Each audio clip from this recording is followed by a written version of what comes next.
Time for Atari Twilight as we flash back to the 80s that never was. We are here with the full cast and crew, back and ready for some hot 80s action.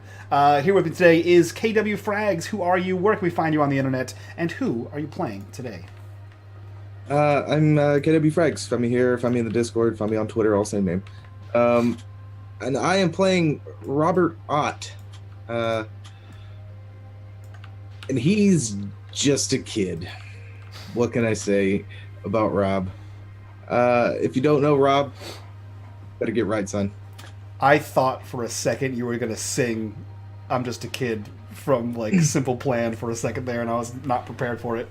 Also not prepared for most things. Mike, who are you? Where can we find you on the internet, and who are you playing today? Oh boy, you're right. So I'm Mike, the Anonymous Rhino. You can find me on Twitter at BaloneySlap. I'll be playing George Butts. He is a popular kid. He's dashing, he's handsome, he's charming. He's everything you want in a 13-year-old boy.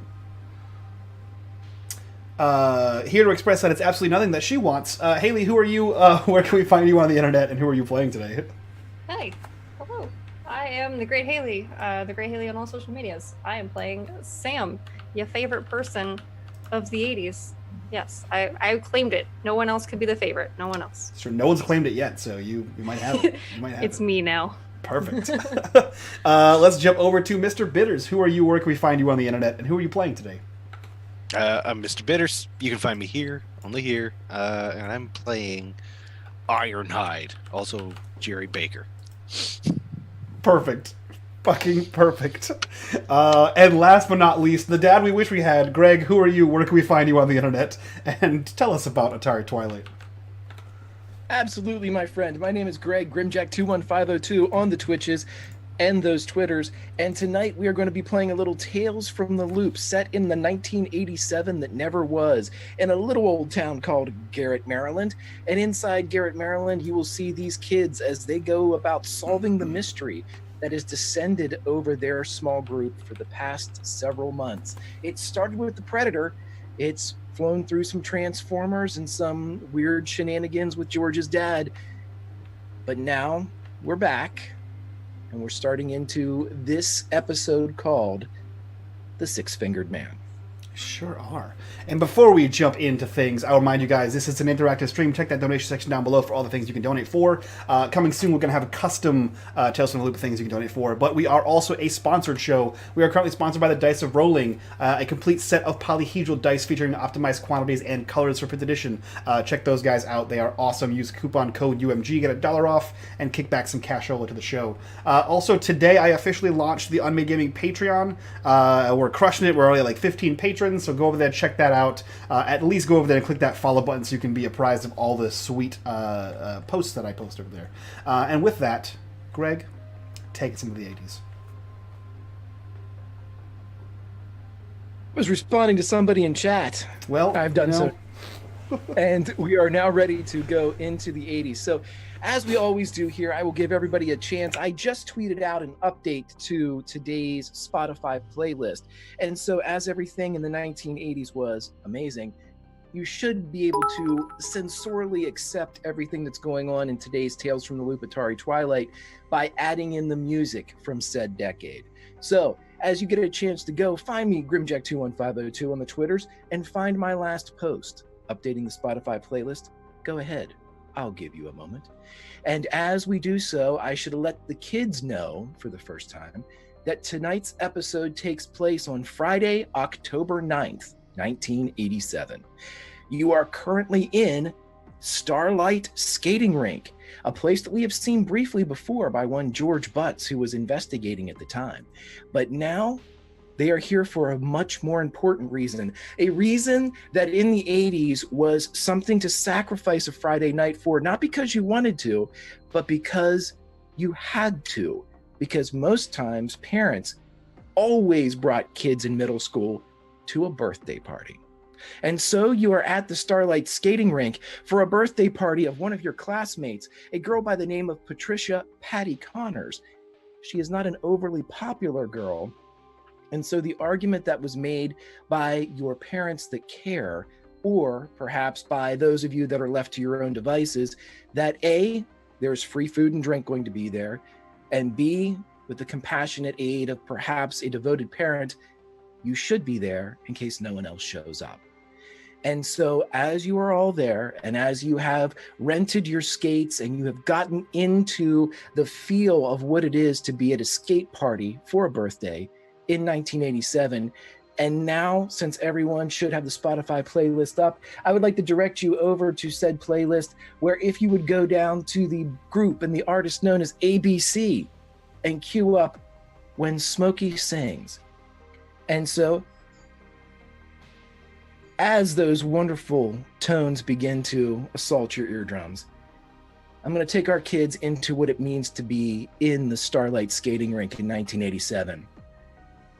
Kids whirl and whip around the ovoid that is the rink. There is a small rink off to the right that is set up with bumpers along the sides for those learning how to skate and young children. It is not being used tonight as it is a Friday. The only people here are adults or kids celebrating a birthday.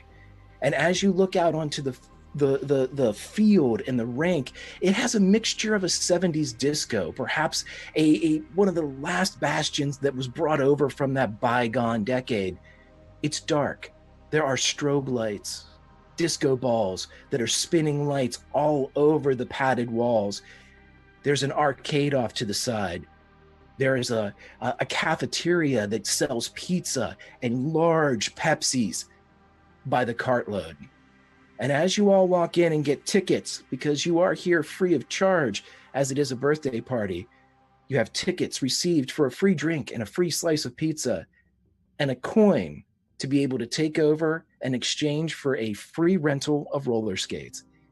And as you all walk into the party of Patricia Patty Connors, you see that on the field there are about half of your classmates from Edgar Allan Poe Middle School.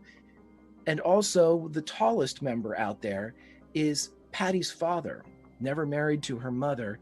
He is Randy Kramer, late 30s. He's the owner of the Red Oaks Bowling Alley. He's been married 3 times, and as mentioned, not once to Patty's mom. But he's a nice guy. You guys get along with him. He looks suspiciously like a young Kurt Russell.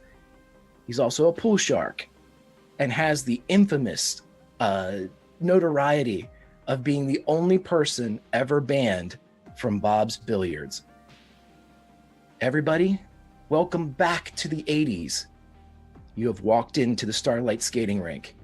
What will you do?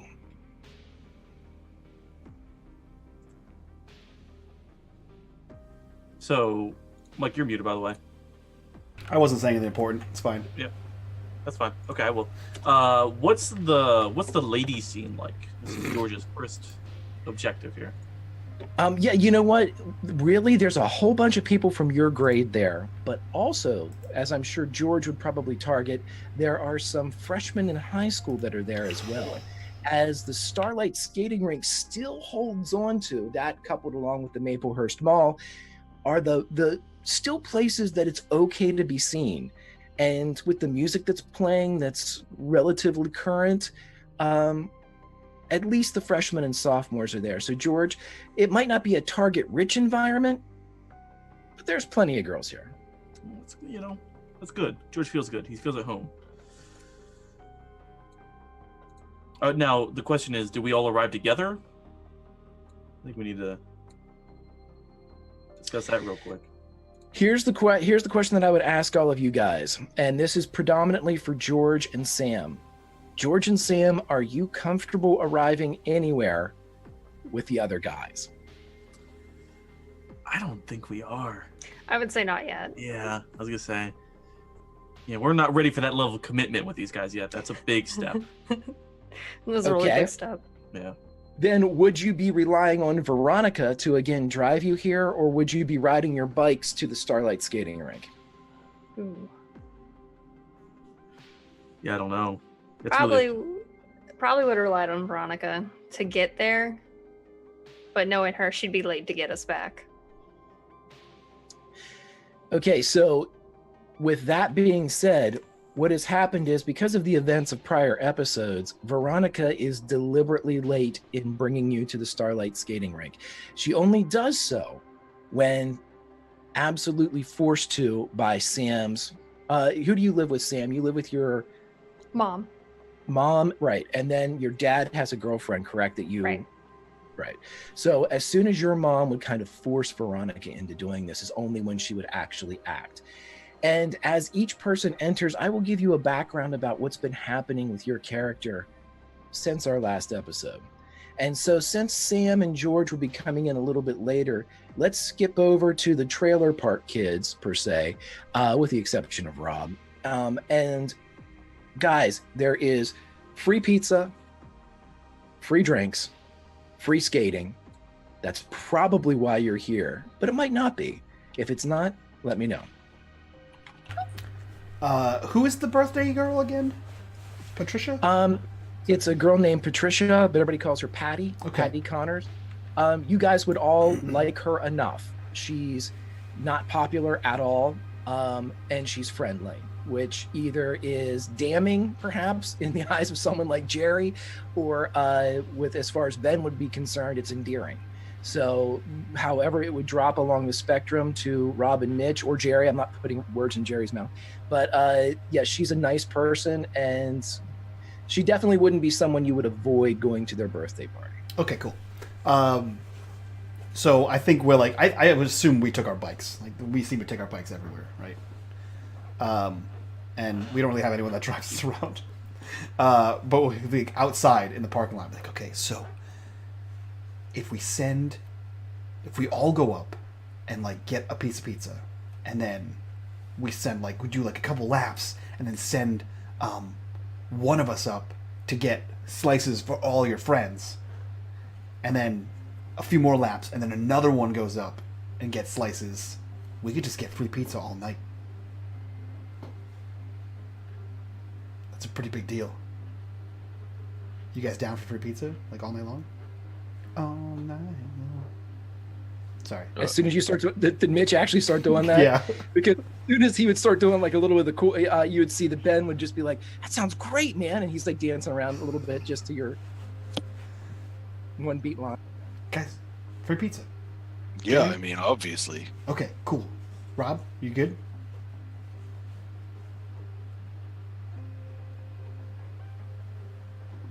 Did you say Rob? Yeah. I said, Okay. Rob, you good? Oh, I didn't think I was with you guys. We would assume such. I thought the Trailer Park Boys came on their own. Yeah, we assumed you came as well, because we're the Yeah, wrong side of towners. No. You didn't come. You came. All right, fine. Fuck you then. Cool. Deal. Jerry, we'll go get pizza. This is gonna be awesome. And then, I wonder if they updated the arcade games. That'd be cool. Okay. Anyway, let's go. Come on, Ben. And he kind of like tosses his bike to the side, because who uses bike racks? And heads inside. And I assume it's like a blacklit hallway with like space painted on the sides.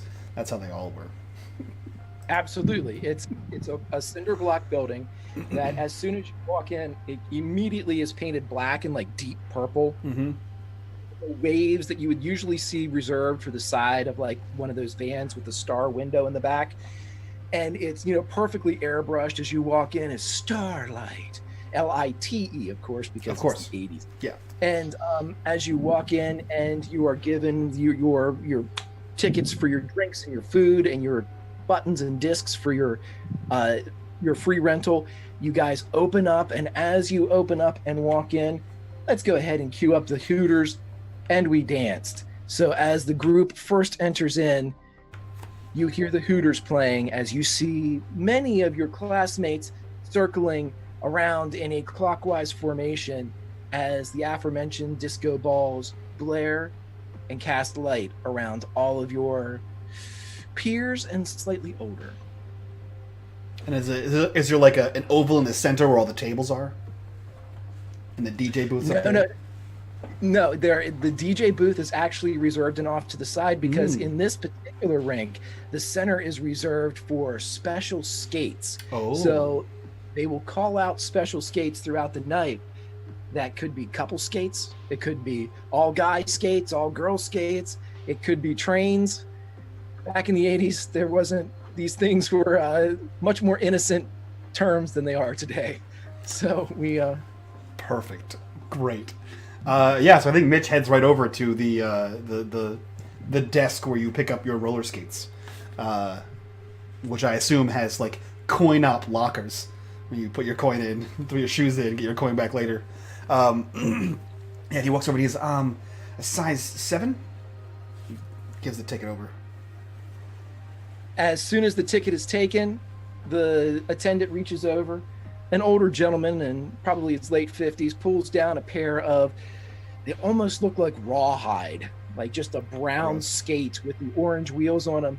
He takes out a can of Lysol and hands them over to you as some of the fog from the aerosol still creeps out the top. Sweet. And he shakes them as he walks, so he gets all the shit out of there. All right, guys. And he sits down on the bench and starts taking his shoes off and putting his skates on. So at this point, when you guys are skating up or gearing up to skate, I will ask Rob, how are you arriving, or are you arriving? Are you taking the party off? Rob's already there, baby.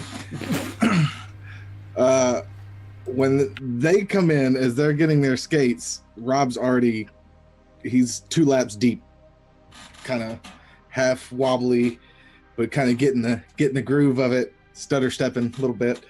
And by the time they get their stuff and start coming around, Rob's gonna start waving. Hey. How he got there? His mom dropped him off. He didn't take his bike. His mom dropped him off with a present. Fantastic. And now, so we can skip back a bit for Rob, as Rob's arrival hits here for the party of Patty Connors. Since our last meeting, something has happened, Rob. Optimus has stopped talking, and the light in the helmet no longer blinks.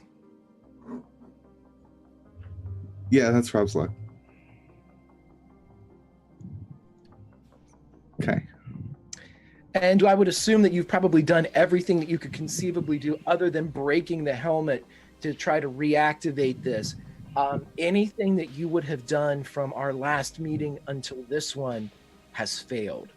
You have not received a crackle. You have not received any type of looped message. No notifications from Teletran 1. No notifications from Optimus Prime. Nothing has come through the helmet. It still works as when purchased. If you pull it down, it'll still kind of robotize your voice whenever you're speaking. But as for this special feature, you have not heard Optimus since the last time we met. Well, that's a bummer. And I feel like he's going to keep pretending like he hears Optimus. I don't feel like this is something he's going to share with the other kids. So, this is his thing, his special. Oh, he only talks to me sometimes at home, alone, when nobody else is around. Okay. And so with the wave, and I have to ask, Rob, did you help pick out the present that was brought, or is this something your mom got that thinks that Patty would like, or did Rob actually say, hey, Mom, get this for Patty? I thought I saw, what type of kid is Rob? A present brought to a birthday party is a big thing in middle school because it's either phoned in or it's actually thought out. And I want to know, as the GM, which one it is. It's gonna be a phoned in. He told his mom he wanted to go to this birthday party, and this is probably the first time in a good while that Rob has mentioned a social gathering of official social gathering of sorts. So she got happy and went and bought the birthday girl a present and wrapped it and gave it to Rob and said, make sure to put this on the table. Rob has no idea what it is. Okay, I was going to say, Rob has no clue what it is. And because you thought of the present aspect of this whole deal, Frags, there was an advantage, I believe, donated. You get advantage because that is a perfect 1987 touch, man. So as you kind of flag down your friends, as you see them putting on their skates, Ben and Jerry and Mitch, you are able to go over, kind of meet up with them. And it is at that time that a Volkswagen Rabbit pulls up out front. Once again, Duran Duran blaring from the speakers out into the now much colder Garrett night. Even though the convertible is still down, Garrett is experiencing perhaps an early winter as the days only peak into the 50s, and at nights there's been hard freezes for the past several days, even dipping into the upper 20s. Here in the mountains, it seems that winter is ready to assert itself. But in the Volkswagen of Veronica, summer will live eternal until the flakes begin to fly. But she does pull up. Sam, George, you have experienced probably 30-degree weather on your trip here as she is driven without the top up, but you are at the Starlight skating rink. So I don't know about Sam, but George definitely has his own skates. They are flashy. They are like, there's probably even some sequins on there. Who knows? They sparkle just like George. But he's not, he's got them like laces tied together over his shoulder. And he's wearing a tight shirt, which is not good on a cold night. Definitely got some beams going. But I do want to say that Sam also has her own skates, but they're not dolled up like his are. There's like plain old Jane, like white with like bright pink wheels, and that's really about it. Like her laces are like a tie-dye kind of pattern, but definitely no glitter. Chrome and powder blue. There's no glitter on her. With like wings on them. It's got a little wing. Baby, when you fly like George, you need the wings. Why are we friends? I do want to point out that in remembrance, Sam is wearing a Van Halen shirt that's kind of like caught up in like one shoulder showing and stuff, but she is wearing a Van Halen shirt. Fantastic. So it's like the stereotypical V long stretch off the VH. Okay. Perfect. So as Sam and George pull up, Veronica does you a favor and comes to a complete stop. Normally it's just kind of like a 2 to 3 mile an hour roll before she asks you to get out.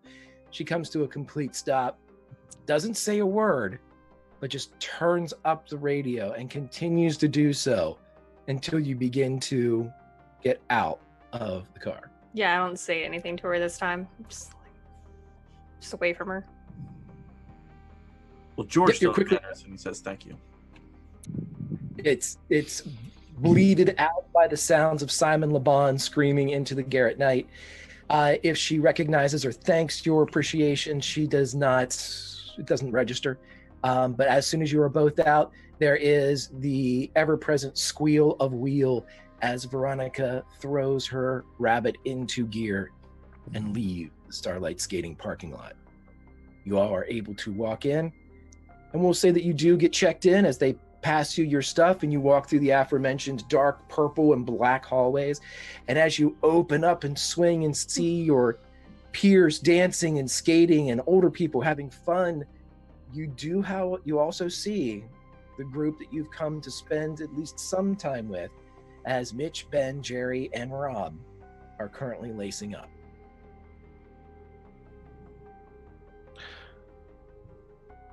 I should point out, Jerry's not lacing up. As soon as he got his skate rental token or ticket, he went out in the parking lot trying to find somebody coming in to scalp it too, so he could get pinball money. We will say that you were able, if the skate rental is $250, you were able to score a $2 Nice. worth of coins. I do want to point out I did bring a present. I will ask the same question then. Sam, is this a present that was phoned in, or was this a present that you actually went out of the way to say, Patty might like this? You either actively got it yourself or had your mom... Sam would have gone with her mom to find something that Patty would like. Because Sam's nice. Because Sam's nice. Sam. I want you to write that down like a little note. Sam says she's nice. I got it. Rob, present, asshole. Sam, present, parentheses. Nice. Got it. Yes. Everything was done. Oh. Perfect, 10 out of 10. Nice. Okay, so yeah, you're able to bring it in, and I'll let you think about what that is, because at some point in the future, we'll see if it perhaps brings Patty back into the fold somehow. Who knows? Everything here in Garrett seems to happen in a circle. So as you are all in there and as you all get ready to skate, we are going to cut to Jerry, because I'm assuming that at some point, Jerry, and correct me if I'm wrong, but there are free Pepsis, and as you guys have already planned it out, pretty much free pizza. So with the one without the skates, I'm going to make you be the first to enter the Starlight bathroom. Are you drinking a lot of Pepsi, Jerry? Oh yeah, anything he can get his hands on. I mean, it's somebody like Ben leaves his drink behind, Jerry drinks it. Gotcha. So about 20 minutes into the initial beachhead here at Starlight Skating, I'm going to have you go ahead and go into the bathroom. And as you do, let's go ahead and cue up Tiffany's I Think We're Alone Now. Oh, God. Right. Once again, it's 87, everybody. Don't think too weird about everything. And so as you go in, this is despite this being kind of geared toward a younger crowd, this also has a lot of adults that come in here. It also has a lot of high schoolers that come in here. We're in the age of graffiti, and this is a skating rink. And so while the majority of the bathroom is well tended, you still get the, for a good time call. You snicker when you see Veronica's name, or perhaps you see Veronica's name. But as you're in the bathroom and as you go to, wash your hands or you look into the mirror, written across the mirror in what looks like black Sharpie, it says, "Beware the six-fingered man." And there is a symbol of an Autobot. And Jerry, as you turn and look around, you see that everywhere in this room, it says, "Beware the six-fingered man." The Autobot symbol, is it repeated elsewhere, or is that just on the mirror? It says, "Beware the six-fingered man," with the Autobot stamp, that like kind of generic Autobot face that's on all of the Autobots. And everywhere that it's written, sometimes in really small pen, sometimes in large red ink, sometimes it looks like spray paint, there's always the Autobot symbol right below it. Jerry's going to use that as the excuse as to why he doesn't wash his hands and rush back out of the bathroom.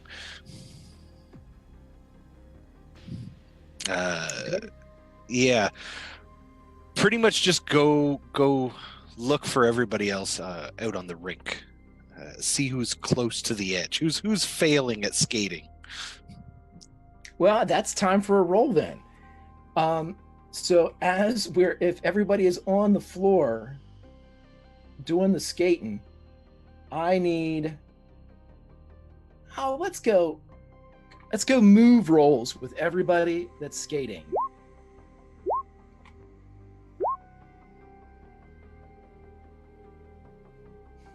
Your fancy skates ain't helping nothing. I'm skating backwards.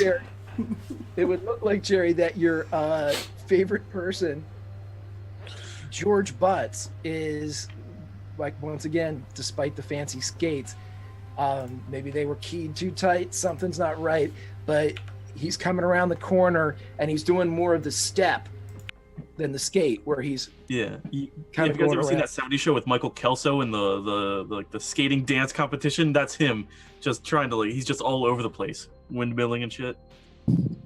I think But he looks great in his mind. He's amazing.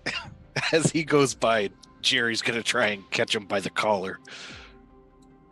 But What? Get off! You smell. yeah, I didn't wash my hands either. Come with me. Oh god. How far away is it to, like, there's only certain openings in the rink? So he's gonna try to go over the railing, which is a little bit taller. He's only 13, so he's not like full height adult yet. So he's gonna try to struggle over that rink railing. Okay, I will ask then for another. Let's do just a regular move roll here as you try to do the old like butt up on the railing, and you're gonna spin the legs over and land. As... I quit. Butts dies. He breaks his neck.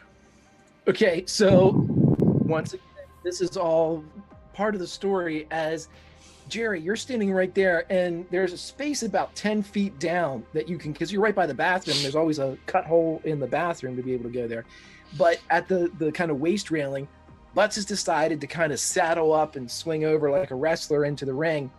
He catches one skate on the other. He's going down. Jerry, what do you do?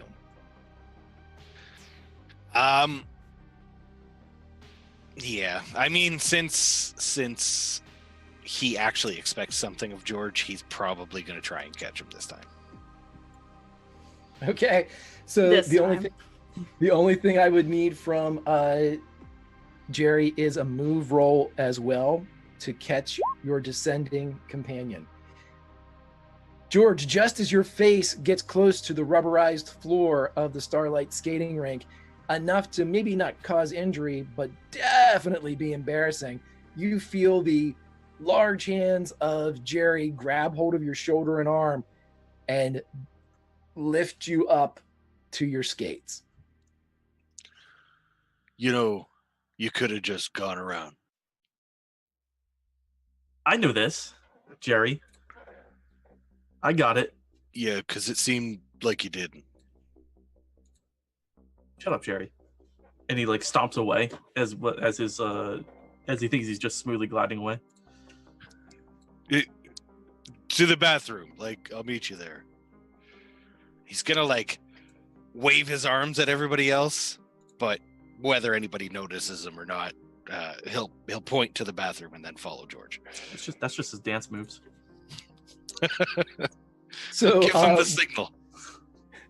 Rob, Sam, and Mitch, roll me investigate rolls, and the person with the most successes will be the first to see. Not that I can go into the men's bathroom anyway. You don't know that. And It's the 80s. We'll sneak in. Rob, I really you don't see- want to. It's where all the coke is. I True. need my fix for the day. Rob, you see Jerry calling you over. Okay. I am gonna like, how frantic is Jerry about this? Is it just like a hey, meet me in the bathroom, I'm over here? Yeah, I mean, the music's too loud for him to like shout anything, but you can see he's clearly trying to indicate that he's going to the bathroom. Now, whether that's taken as he needed, everyone to know that he's going to the bathroom or whatever, but yeah, he did wave as frantically as Jerry does pretty well anything. Rob's gonna yell. Rob's just gonna look at him and yell, "What?" As loud as he can over the music. And that's when he turns and walks to the bathroom. Yeah. So as George is presumably, did you already go into the bathroom, George? It's gonna take him a second to actually get out of the rink, but not yet. He's on his way in though. Okay, we'll say that in various degrees, the staggered entrance into the bathroom, both George and Jerry are headed in. Rob, you are in the proximity of Ben, Mitch, and Sam. Do you tell them what's going on? Do you act on what's going on? Or you just continue skating?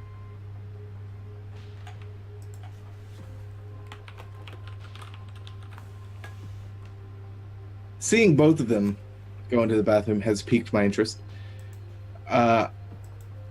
So I'm gonna hit Mitch. Just kind of. I mean, how good of a skater are you, Mitch? Are we? I mean, I rolled a 2 on my skate check, so I'm the best skater we have. All right. So I feel like Rob I is. skate as well as you ride the pingmobile. How about that? There you go. I'm gonna be within arm's reach of Mitch most times because I'm not the most sturdy. So I'm gonna try to Mitch. What are you doing? The bathroom. Yeah, it's over there. You can go. No, Jerry and Butts walked in there together, and Jerry was trying to get my attention. That's weird. I think that we should check it out. Okay. Have you seen Sam?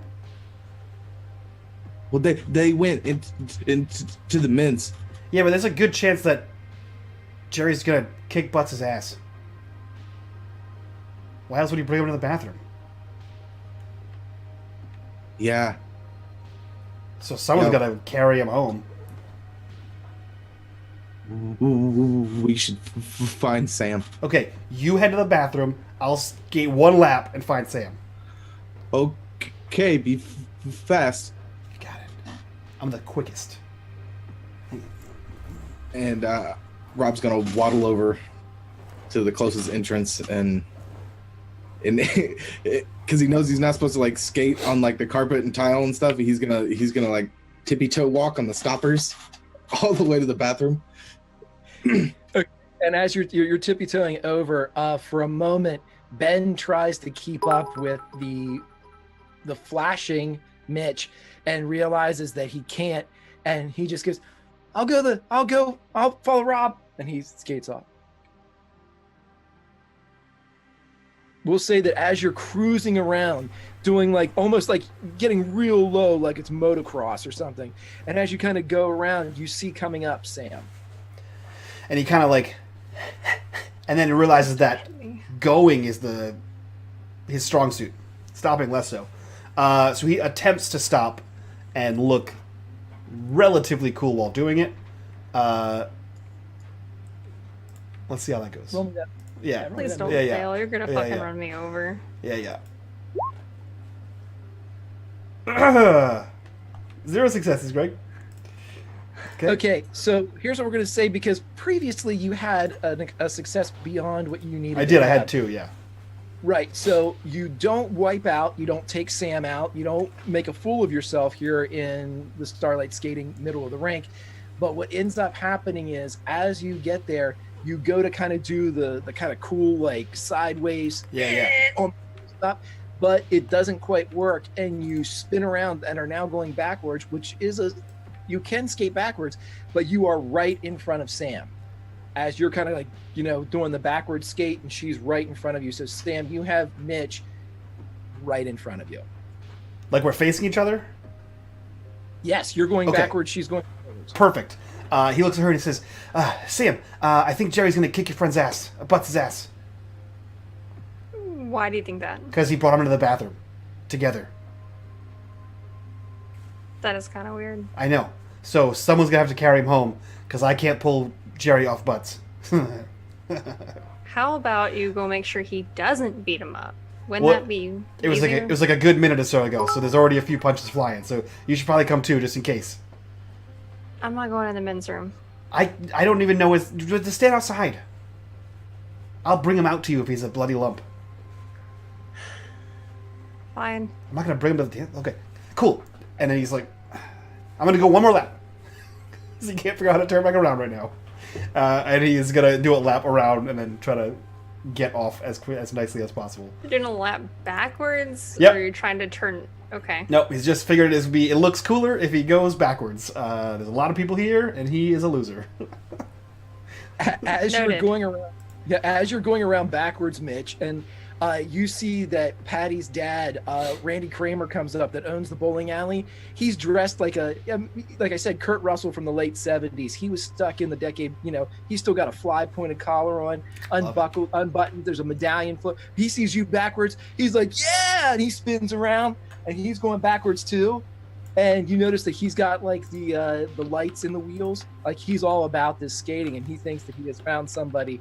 So you've drawn a few eyes as a potential skating partner of Randy Kramer. But we're going to cut it over as George and Jerry get to the bathroom, quickly followed by Rob and Ben. Sam will be there in a minute. All right, Jerry. It better be for a fucking good reason, dude. So weird. Yeah. So I know you're not the brightest, but you can read, right? Yeah. Look at the walls. Oh, we're actually in there. Okay. So it's everywhere, huh? Everywhere you look, George. What's this? And he points to the symbols. Wait, isn't this on Rob's helmet? I don't know why I grabbed you. Yes, it's the Autobots. That's like us. Wait, but like, that's like a sign, dude. Yeah, but okay. So here's the thing, right? Are we thinking like 6 fingers on one hand, or are we thinking like 3 on each, or maybe 4 on one and 2 on the other? It could be. Maybe it's 5 and just 1. It's just a claw. Maybe it's a guy with a claw. It could be. Fuck no, dude. I don't do claws. This is obviously meant for us. Look, it's everywhere. Like that one's spray painted, and that one's Sharpie. This one's paint. Yeah. When you guys are talking, one of the stall doors opens up, and a freshman from the high school steps out and comes over and starts washing his hands. And when he sees the two of you kind of motioning to stuff, he looks around and he is looking into the mirror, Jerry, that has written, almost creating an opaque surface, the "Beware the Six-Fingered Man." And he's just looking and straightening eyebrows, you know, and then he turns and walks Yeah, out. I think Jerry's going to stand right next to the sink he's washing his hands in and just stare directly at him until he leaves. Kind of an intimidation thing. But then turn back to George and be like, that was really weird, right? Yeah, Jerry Bear, you don't want to stare at people in the bathroom, dude. That's not cool. Not me, dingus. He didn't even see it. Rob enters. And Can you enter at Jerbear? At Jerry Bear. Oh no. Okay, so Rob tiptoes in. Tack, tack, tack, tack, tack, tack. Get off of. Okay. This is new.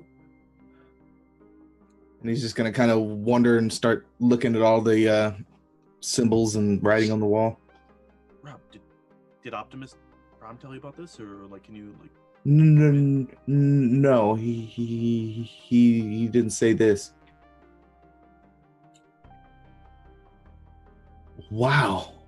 Right? I mean, it would take a lot of time, and it's different pens and handwriting. Do you remember how nobody seemed to see the Decepticons when they were the kids? Yeah. There was a guy who just came in, and it was like that. He couldn't see on the mirror. Yeah, use this one. And like, you see pinpoints to the super opaque one. Ben would come in about right now. What do we? Yeah. What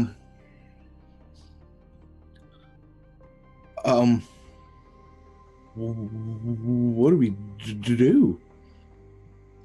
We beware the Six-Fingered Man. Guys with six fingers, man. But does it 6 fingers on one hand, or is it like I couldn't do it.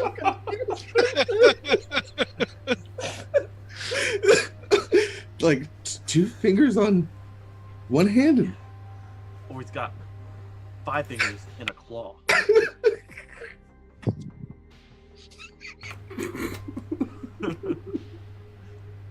Oh man. I'm sorry, I tried to keep the bit going. I ruined it.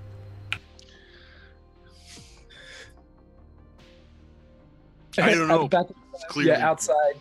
Mitch and Sam, you'd have been there beforehand, but obviously you said you weren't going in.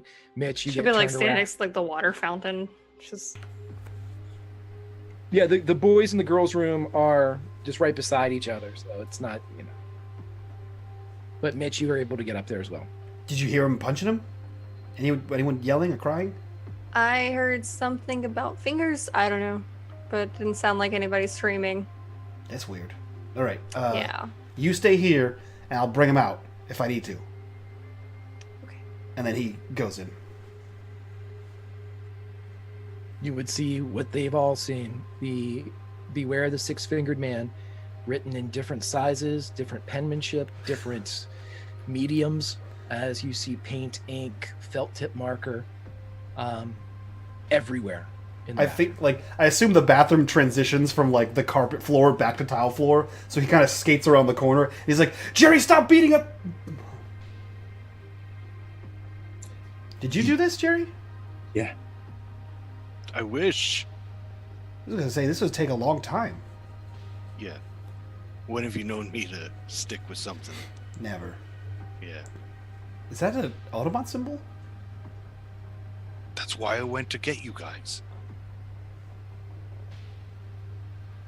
But is it like 6 fingers on one hand?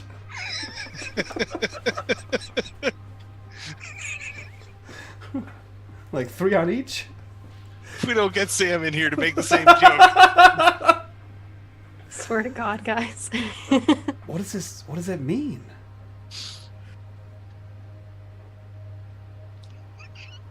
Fucking Prax is dying. Perfect. Hold on, guys. Sam's outside. She has to come in and see this. Greg, is there a lock on the door from the inside? There's a lock on the door, but it's a key lock. There's no... somebody would have to have a key to lock the door. Is there one of those rubber wedges that you put in the door to hold it open somewhere? Yes, there is.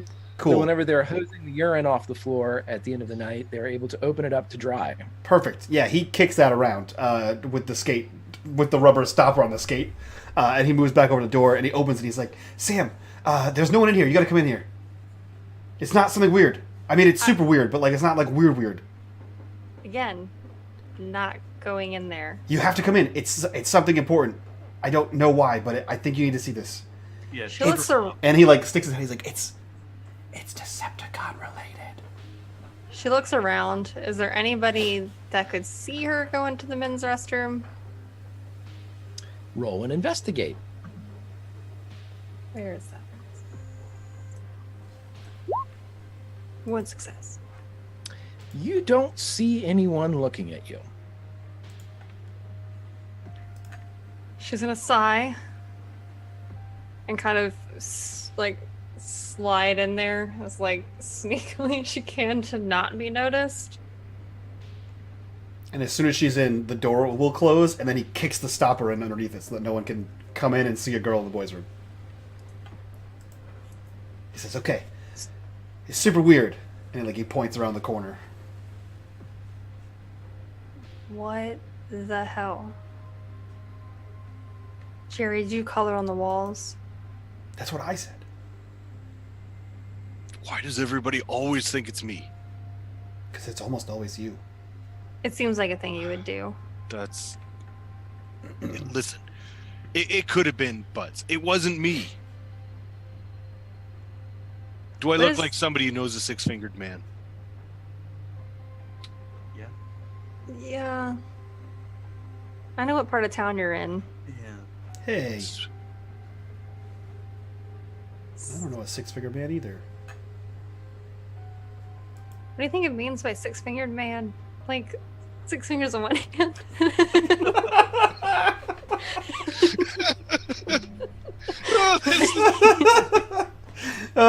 This is the joke that keeps on giving. Is it 3 on each hand, like a dinosaur? She's doing this. She's. Is it 5 and 1? Is there a claw? I like to imagine 3 fingers, and it's just comes at people. I like to think that Greg wrote this episode and had no idea it would go this way. I bet you he did. I knew exactly where it was going to go. He just didn't realize that he had to now retcon something where the guy now has 4 fingers on one hand, 2 on the other.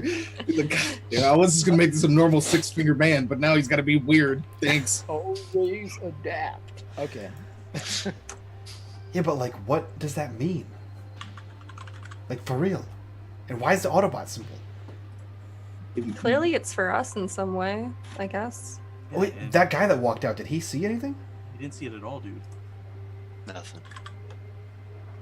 It's just at that time that you hear, what the fuck? Jerry, you have a voice. Say maintenance. Just yell maintenance. Occupied.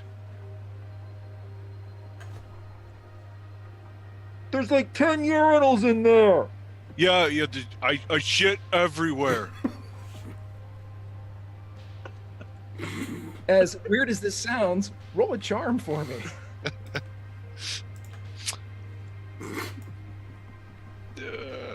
That's on here, yeah.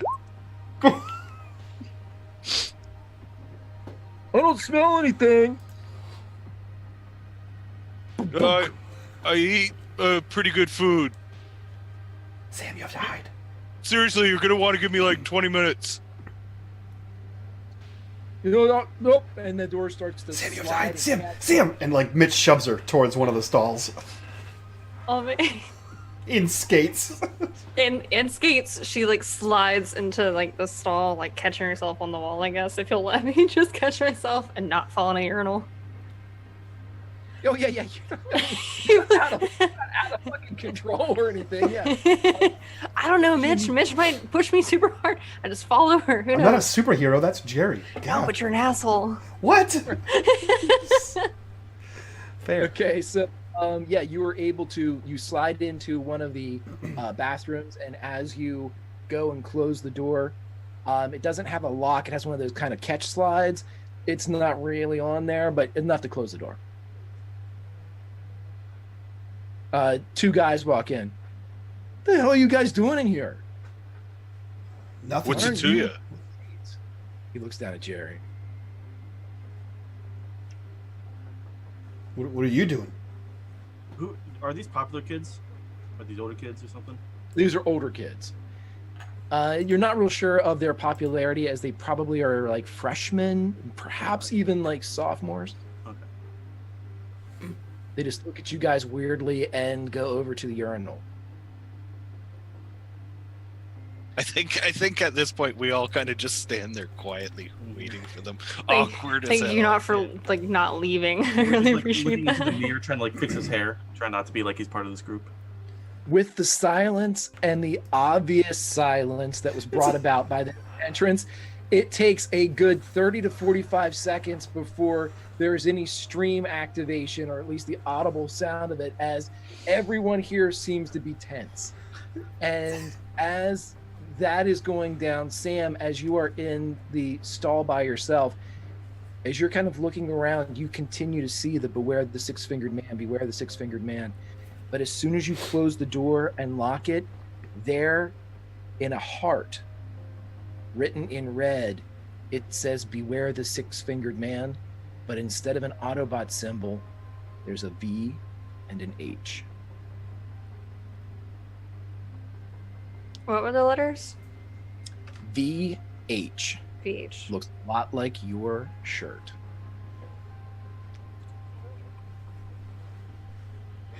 Ah, okay. Okay. I'm just gonna wait. Yeah. After the stream activation and then the deactivation, there is a quick skate over, wash the hands. Another one of the kids looks directly at the opaque mirror and then skate out. And as they're skating out, one of them says, "Fucking weirdos!" And they skate out as the door closes.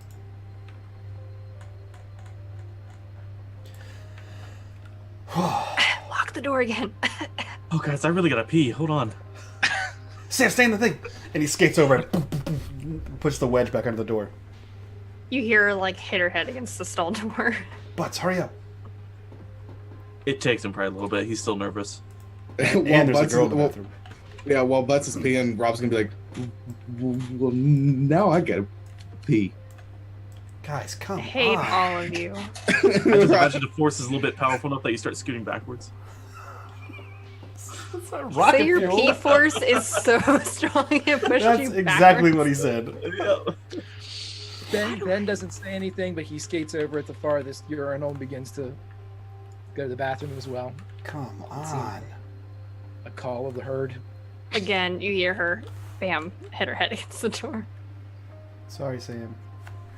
It hurts to hold it. Not good for you either. My mom said so. I die inside being in here. I've read that I have a scared bladder. I read that. Oh man. You shouldn't read so much, Ben. Well, I think Ben goes on to create WebMD. Dr. Ben. Yep. Did you read anything about a six-fingered man? Not on the walls? Seriously though, Princess Bride. What? The movie Princess Bride. It's in my magazine. There's the six-fingered man. yeah, but what does that have to do with this? I don't know, but I mean, there's a six-fingered man in that. We can't go though because we got kicked out. But Oh, when does it come out? tonight, Well, not all of us get kicked out. Yeah, I can still go. Ooh. I'd much rather be there. You're in a stall Right, are still. you guys done? It's like the longest pee ever. this is the quintessential conversation over the porcelain. Everybody's staring straight ahead though. Desperately avoiding eye contact, like looking like corner, like to the. Extra well, avoidance. we can't leave. What about Patty? She doesn't have that many kids here. What time There's is it? What time is it, Ben?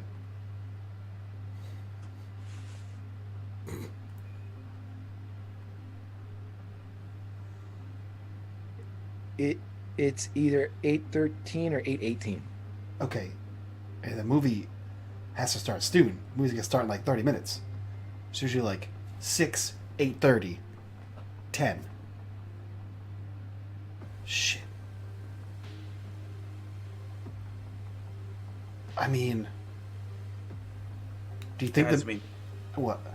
I think it's time. Let's just do it. Fuck it. Yeah, but what if the movie doesn't have to do anything with the Six Finger Man?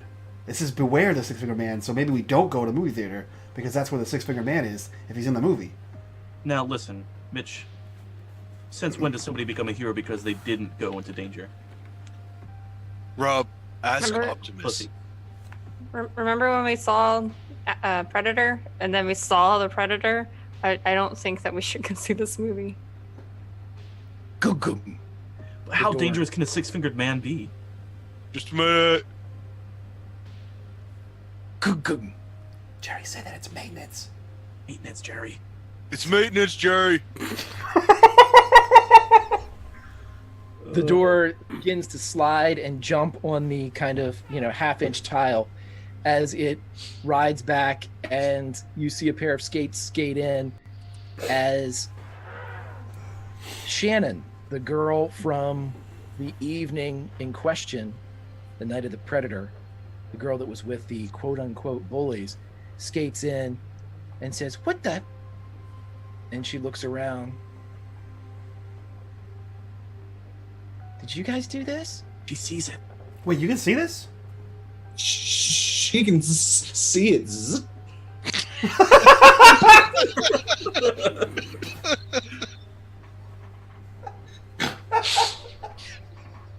Again, thud against the door. Sam, it's really important that you don't make any sounds right now. She wants to kill you. She didn't know it was me until you said something. Shut up! I was whispering. Sam could be a boy's name. Wait, you can seriously though, Shannon, you can see this? Look at all the shit. Are you talking to Sam or Shannon? Shannon. Okay. Salmon. Salmon. Salmon. Hey, Salmon. What did you guys do? No, we didn't do this. We found it like this, but like 3 dudes just walked in and they couldn't see anything. They used the mirror and everything. Anything? It's everywhere. That's what we were wondering. No one Call else. somebody else. She skates over and is going to go into the stall that Sam's in, but the lock catches, and she skates over and gets into the one beside you, Sam. Wait, why are you in here to begin with? This is the men's room. Ask your friend George. What? George, why is she in here? I don't know. He doesn't know either. He's also not my friend. And I don't. Come on, Jerry Bear. We're kind of friends. You're my hero. At that sound, at the Jerry Bear, you're my hero, 3 other kids walk in. They skate in, see that there is a group hanging out here. These are contemporaries from your class or perhaps the class below. They think that perhaps this might be the right place to hang out until the incredible, I'm assuming, awkward silence falls over everybody. They quickly go over, and as soon as they begin to pee, you see Shannon's head peek over the stall as she's watching these 3. And when they turn, she ducks down again, but then peeks back up as they get over to the basins. And as they're washing their hands in the sinks, one of them again staring directly at the opaque "Beware the Six-Fingered Man." None of them react and they leave. She says, kicks open the door. Holy shit, you're I right. told you. Yeah. Also, why are you in here? Yeah. Because this shit's all through the girls' room too. I thought you guys were going around doing this. Oh. That's weird. And it makes more sense too, though. I guess. Well, maybe we should get out of here and look for the Six-Fingered Man. Wait, Shannon, you know where Dutch really is? What do you mean? Fishing?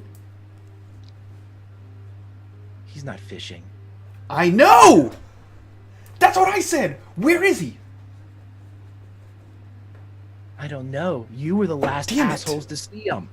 Okay, I was hoping you knew more than that. Why would I know more than that? I don't know, you're like his girlfriend or whatever. I am... Dutch wouldn't have left here without me. Yeah, because you're like his girlfriend or whatever. That's what I just said. I'm his friend. Whatever. Fucking whatever me. Whatever you. And Chris, you know why Chris is crazy? Have you talked to Crazy Chris yet? No, they won't let me. His name is Chris, and they will not let me talk to him. Did he say anything about the Predator? Or an evil robot that tried to kill him? What? No? Okay, worth a shot.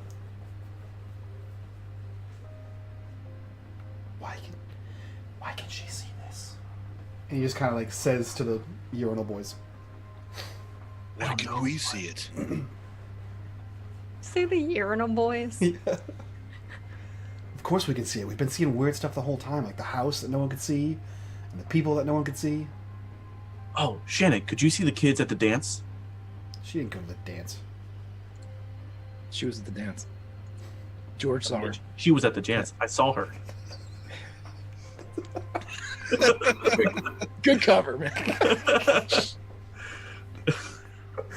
Oh, I missed this game. With the kids that you chased out? Yes, I saw them. Did you see them running? By the time I got outside, you 2 assholes had stolen the moped, and they were running up the hill pretty fast. Yeah, like fucking karate chop I in the don't know air. what that means, George. I don't know what fucking this means. But it was fast. Yeah, unhumanly fast. Hey, have you been up to the Heights recently? Like where Ben lives? I mean, not Ben lives. Where Butts lives? And Sam? No, Like in the past, like 2 months, 3 months? maybe. I don't remember. You know where Butts lives? She starts to move towards the door. No, wait, seriously, you know where Butts lives? You know how there's like that lot 2 streets over? She skates over to the door and opens it up and looks back. I know where you all live. She skates out. That was weird. Oh no, she's gonna kill us, guys. She said so last time, and I'm pretty sure she implied it this time. I don't think that's true.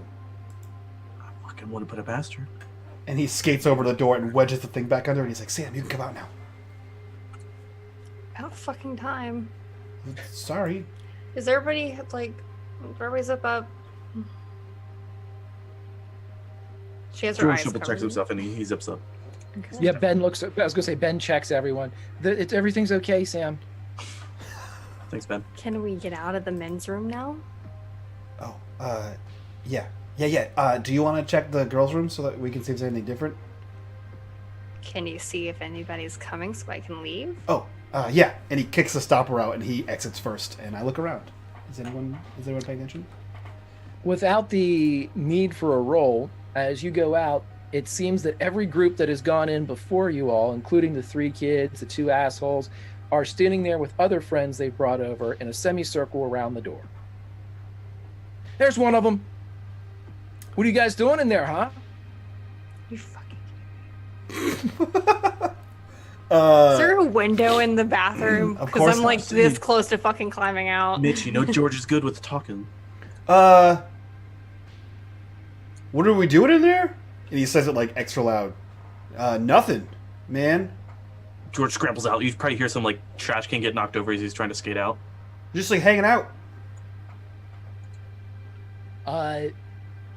Sam, you would look over and you would see that Ben has opened up a marbled glass window as it's kind of jumping in the half-painted frame, and he gets it up. He says, "It's only like 2 feet off the ground.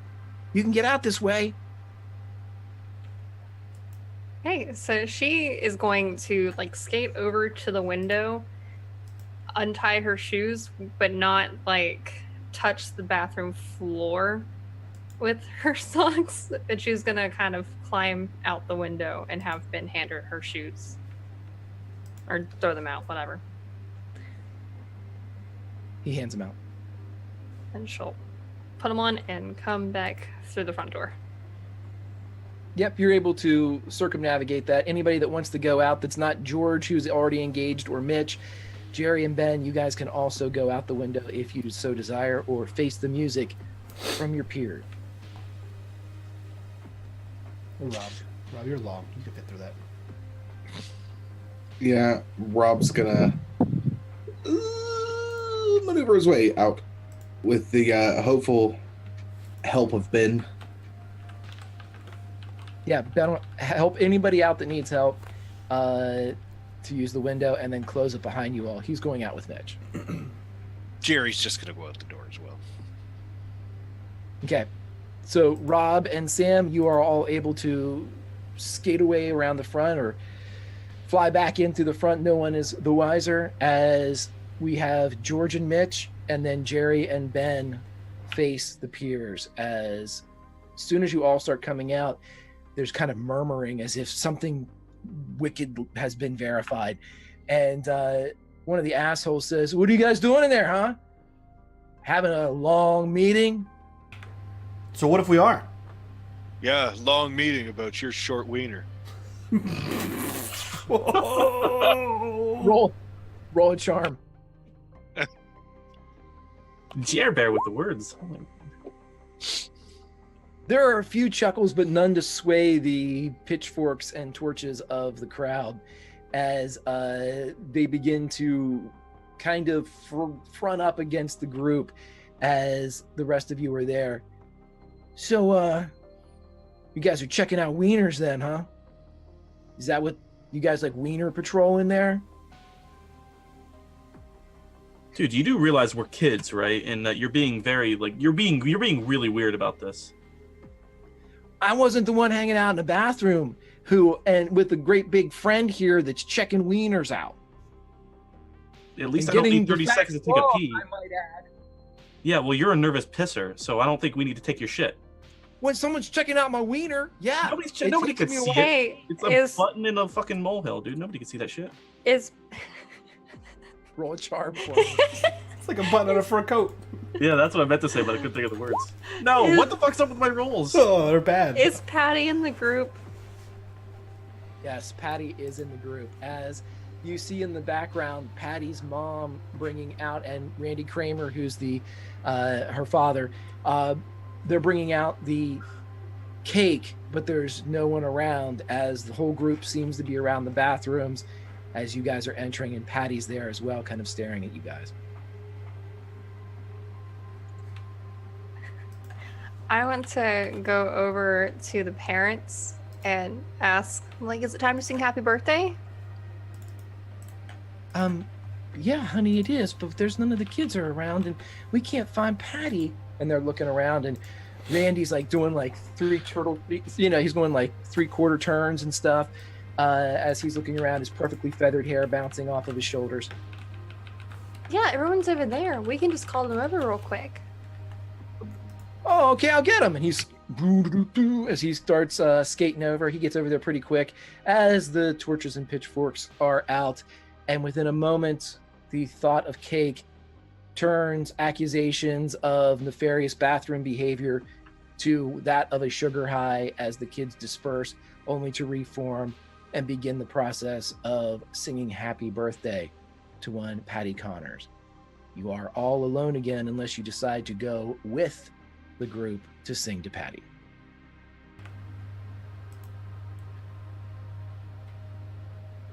Well, that almost got nasty. You're welcome. No, dude, if I didn't push him back like that, we would not have gotten out of this. This was... Push him back like what? Bro, dude, I totally handled that. Yeah, you handled it so well. I know. I agree. Thanks for the backup, Sammy. I know you're my best friend. Totally got you, Georgie. So, is that what we're doing? Are we going to the movies? At this point, Ben skates up with the newspaper, and he opens it up and he points to the advertisement for the Maplehurst Mall, and he says, "There's a showing tomorrow morning it's 10 o'clock, and they're the cheap ones. They're like, the buck and a quarter ones." No, it's even before that, but I forget what they call it. It's. Oh, yeah. What if the Six-Finger Man does something tonight, and we don't do something to stop it? And what if no one had to pee? What if? We never would have seen the messages. I think the real question is who left the messages. In that stall I was in, there was a heart. One of those beware symbols. There was a heart, and I think it was Van Halen that left it. What? There was a little VH in it. I'm pretty sure it was her. Yeah, but didn't she never leave the forest or something? She went back. I don't know, but who else do we know that has a VH? What's your last name? Never mind, that was like me. Not H. Not H. Kershaw. Nope. Idiot. There's an H. Shut up, dude. That was Mike saying that, not George. Gosh. It's the same person. Shut up. Okay, so we do cake, presents, leave, 10 a.m.? I guess. I still don't think it's a good idea to watch it. Because no one tonight. remember Predator. Yeah, but none of you saw the thing, and then for weeks, none of you believed me about the thing. Yeah, but what if one of us sees this? Then we all immediately believe you, and you don't feel like a dumbass. Well, you are a dumbass regardless. Shut up, I hate you. Anyway, how do we get... Was it Rob? Who got kicked out? Well, Ben Rob and I were kicked out, but it was at the beginning of summer. We should be okay, but we haven't tried to get back yet. Okay, but in case you can't get back in.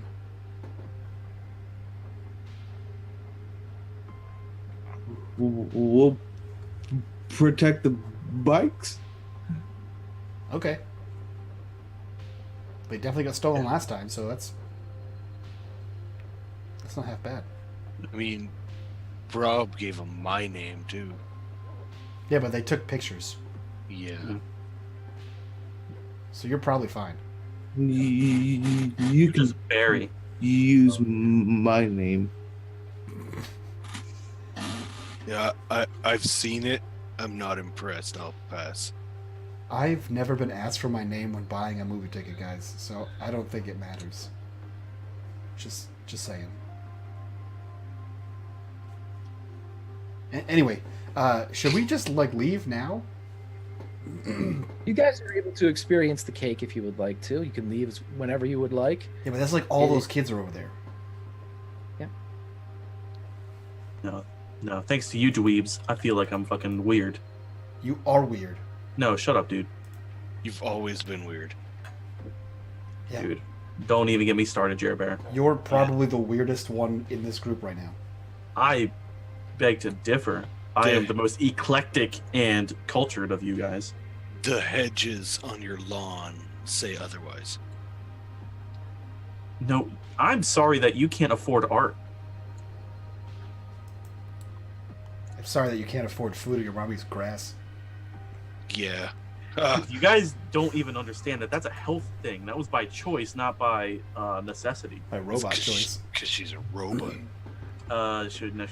And your dad's a robot too. That's a whole debatable. robot family. That you might be right on, but I think it's more my dad got snatched by robots. Yeah, they would pick the weirdest person and make both of your parents robots. Because you're weird. My parents aren't robots. Jerry's mom and step whatever aren't robots. They would never be robots. They just not the caliber. Gross.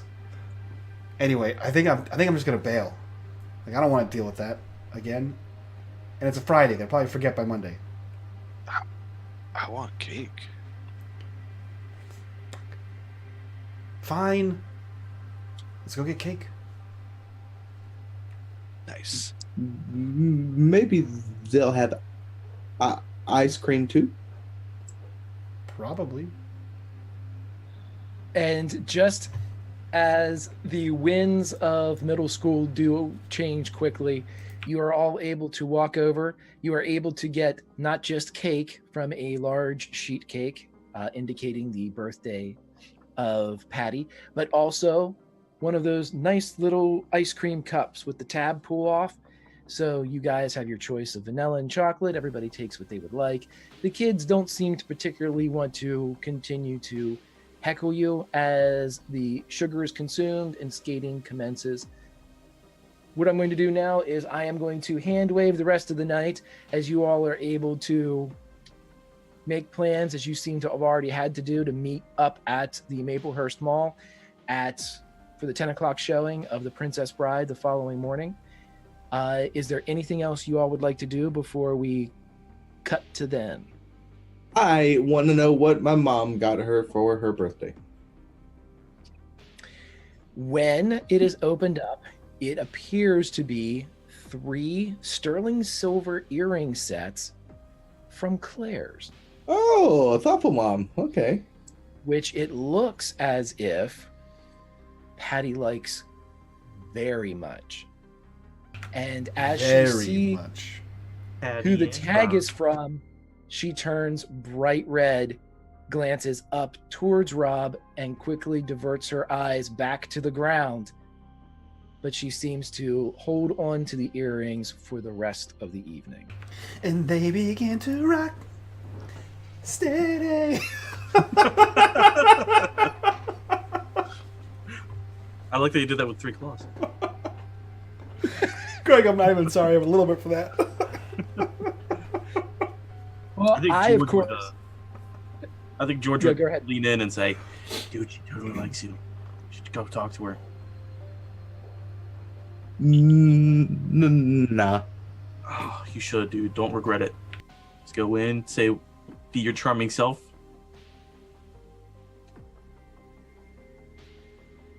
Okay. And he's not going to do it. Yeah, I mean, you already like blew it with whatever her name was, Ping. You stole the bike. Hey.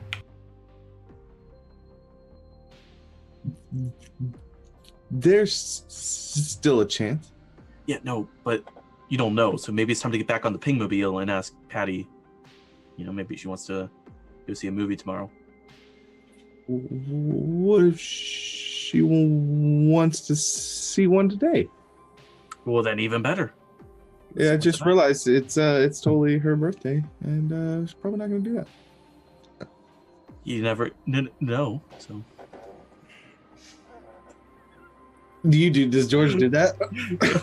you No. just didn't say that with the stutter, so I had to say that. Okay, I was gonna say because I was like, Mitch stifles a laughter and then immediately realizes what he just did and then punches butts in the arm. No, he would Not cool. No, George is sensitive. Okay. As much as he's a dick. yeah, no, no, we know. I'm not gonna drag this out into a Rob dating simulator. It's the Rob arc. That's what we're all here for, actually. We're all waiting. Okay, so Rob, this you can tell though, without having a roll or anything, that the seed perhaps has been planted with Patty. That regardless of the intention of the gift was given, and she seems to have liked it very, very much. Is there anything that anybody else would like to do before we cut to the next scene? Okay. So as you all disperse for the evening, George and Rob and Sam going to the better area of town, with Ben and Mitch proceeding back to the trailer park, and Jerry to the house that kind of overlooks the trailer park. I'm going to ask this question of both Mitch and Jerry. I need you to roll investigate rolls for me, please.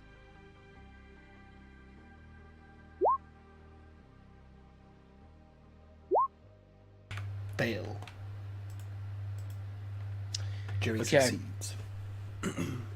So, Jerry, as you're sitting there in the middle of the night, you know, it's by your recollection, it's probably around midnight, maybe a little bit after. You hear, and because Garrett is notoriously small, you're out on basically the kind of the country road extension that leads down to the trailer park. It's any type of sound out here that's not naturally made stands out. And you hear a roar of a throaty, guttural roar of a motorcycle. And by the time you get to your window and look out, you see a bike with the headlamp click on as it passes by your road or passes by your driveway, and it roars off into presumably the heart of Garrett. We're going to cut back down to Mitch. Mitch, you're sleeping pretty well. Mhm. But it's just something that calls you awake. Perhaps it's the odd occurrences that have been happening over the past several months, but you come awake with a start. And as you're sitting there in your trailer, you look around and you see red and blue, red and blue, red and blue on the window and the ceiling of your room. Like a cop light? Seems like that. Yeah, I think his bed is against the wall, so he's like scrambles up and like he pulls himself up to the window that's there, which is probably one of those like high, like small ones, and looks out to see what the hell that is. Okay, so as you look out, Mitch, you can see, and unfortunately, law enforcement in the trailer park is not an unknown occurrence, but at this time of night, without it being accompanied with sirens or anything like that, as you look out, you see a police car, not just one, but you think it's all of the Garrett police cars. And there's an ambulance, and they're all globed up, throwing the red and the blues across the entire trailer park. And as you look out, you see trailer doors opening as people are walking out on like the stoops that are made of cinder block and some plywood. As they come out, you know, pulling robes up against the cold night, throwing jackets on. And when you look down the drive, you know they're in front of Ben's. He immediately like hops off the bed, like throws the sheet up and reaches under the bed and grabs the CB, the handheld CB radio, and like yanks up the antenna and hits the call button, and he says, "B, are you there?" And he's calling for Ben. There's no response. He tries again. "B, this is Wheeljack, over." Nothing. Shit. What the fuck? What did I name him? Oh yeah, Ironhide. Ironhide, this is Wheeljack. Are you there? And he's calling for Jerry. Make a tinker check to see if the range will make it all the way to Jerry. Tinker check. It does. Jerry, as you are still kind of not settled after hearing that motorcycle, you hear the walkie-talkie that was given to you, the Mitchy-talkie, as it, and you hear Mitch. I think Jerry will grab it like quickly as he can and turn the volume down while kind of like peeking out of his room. It's late. What? There's something happening. There's something happening at Ben's house. Like all the cops are there, and like an ambulance. Something happened. We have to go.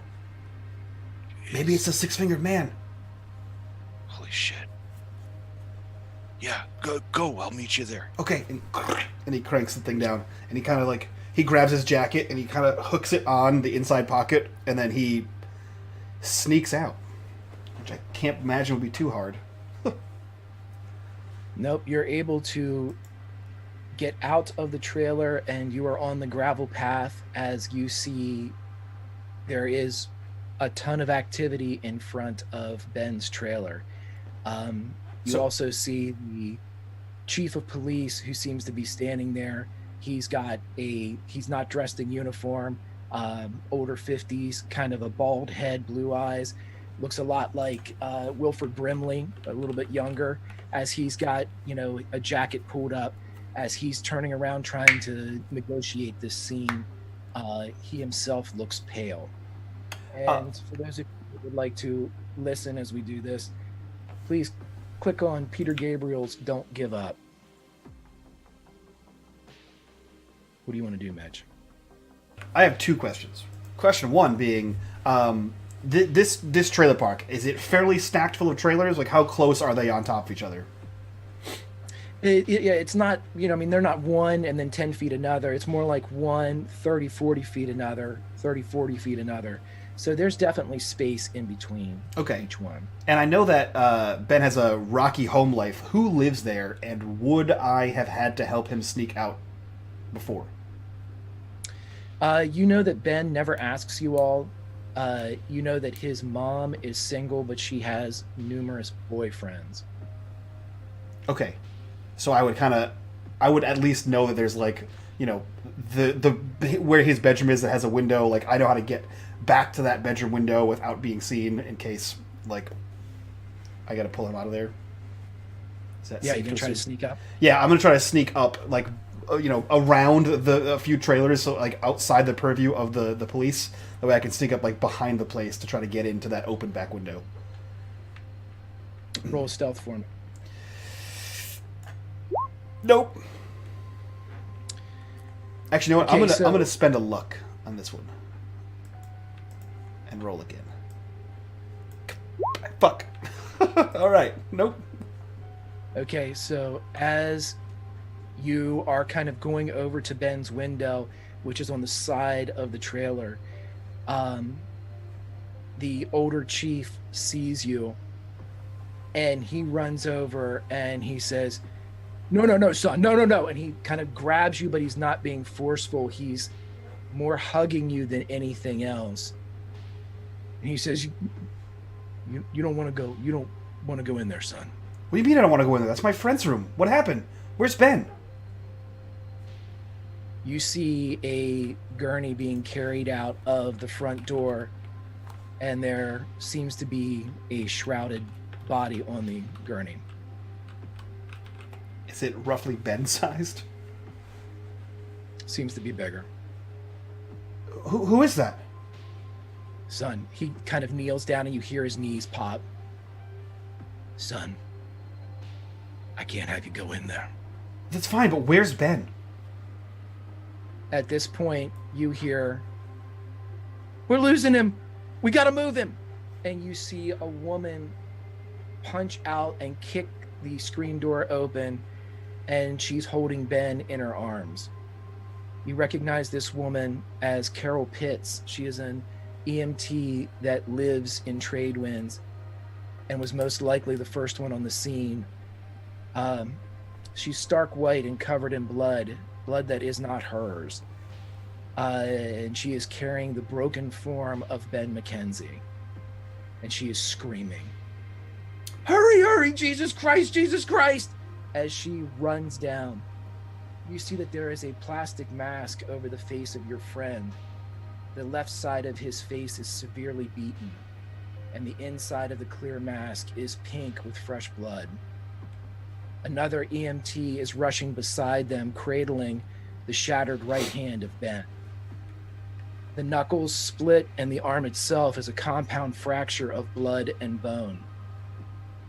His Fraggle Rock nightshirt has been torn open.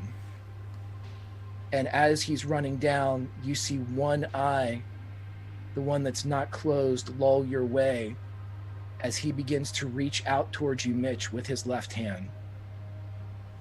Yeah, Mitch is throwing everything he has into breaking free from this old chief. And he's making a break for it towards little Ben over there. He lets you go. Yeah, so he, as soon as he sees this, like he like muscles free and he's charging towards these EMTs and towards this Carol Pitts, and he like almost kind of like bumps into her as he like gets there quickly, and he's like, "What the fuck happened?" And he's like yelling in front of these people, "Who did this? Carol, what the hell?" And he's like kind of grabbing her. She stops for just a second as she looks and knows your relationship with Ben because she lives here and she sees you together all the time. And she just, her voice catches in her throat and she just shakes her head and continues to move towards the ambulance. You feel a fist go into your hand as your friend reaches up with his left hand and puts something in your palm. And then the hand drops away. I don't even think he looks for it, and he's doing all he can to get inside the ambulance. They get over and you hear them, and as soon as his hand drops away, you notice that Ben's left eye or his right eye rolls up into his head as Carol's like, "No, honey, no, you've got a little bit left." And she jumps in, and there are too many of them as they push you out, Mitch. And as the ambulance doors close, the gravel is sputtered away as several of the police cars go to provide an escort to the hospital. As you turn back around, Jerry arrives, and you bear witness to the fact that Melanie, Ben's mom, is dead. Yeah, Jerry, you are there. I think you just see, like, when you get there, Jerry, you just see, like, Mitch pulls out the walkie-talkie and then looks up and sees you, and he just walks, like, vacantly towards you and literally walks into you. And because you're taller, his, like, head is, like, chest height. He's like, I think Ben's dead. And, like, he's crying.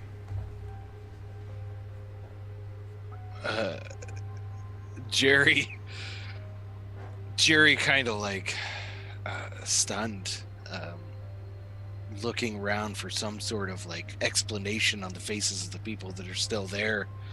He'll awkwardly pat Mitch on the head. He's all right. He's got to be all right. And I saw he was covered in blood, and I saw his hand go limp, and I saw his eyes close. I think Ben's dead. We have to do something.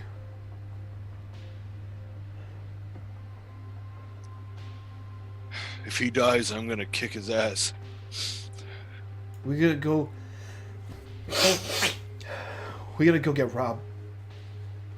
and Butts and Sam, we gotta do something. I tried to get in the trailer and they wouldn't let me get in the trailer, and then I saw them run out. I don't want to be in trade winds tonight. We gotta go get Rob.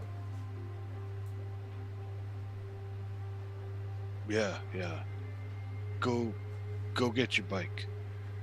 And he walks, but like his arms are like down by his side. He's barely moving, and he somberly walks towards his trailer, and comes back around with his bike, and the walkie-talkie is mounted on the front post of the handlebars, yeah. You see Mitch sadly ride his bike towards Jerry.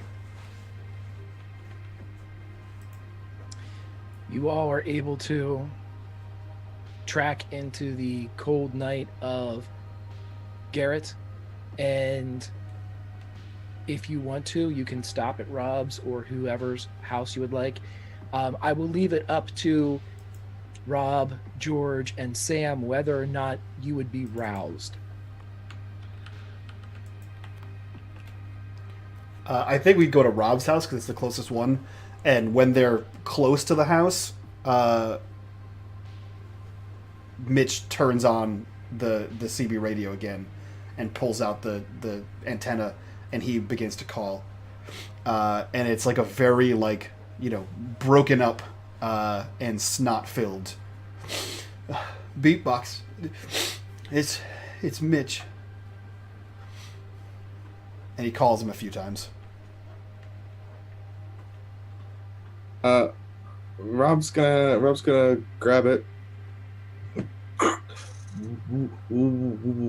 What? They got Ben. We're outside. Oh, okay.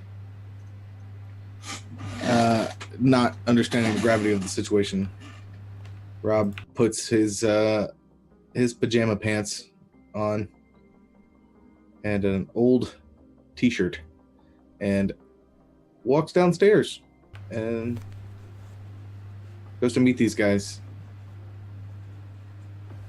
Yeah, Mitch does not look good. There is no bandana. He's wearing pajamas and a jean jacket, and he is just red-faced and snot-filled. And as soon as you open the door, he just looks to you and says, "They got Ben." We gotta go get him. He's in the hospital, man. I think he's dead. Oh, they got him. Oh no. His mom's dead.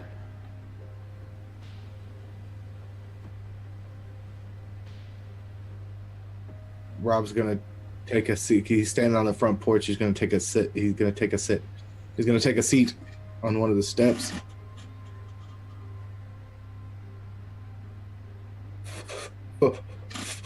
Fuck.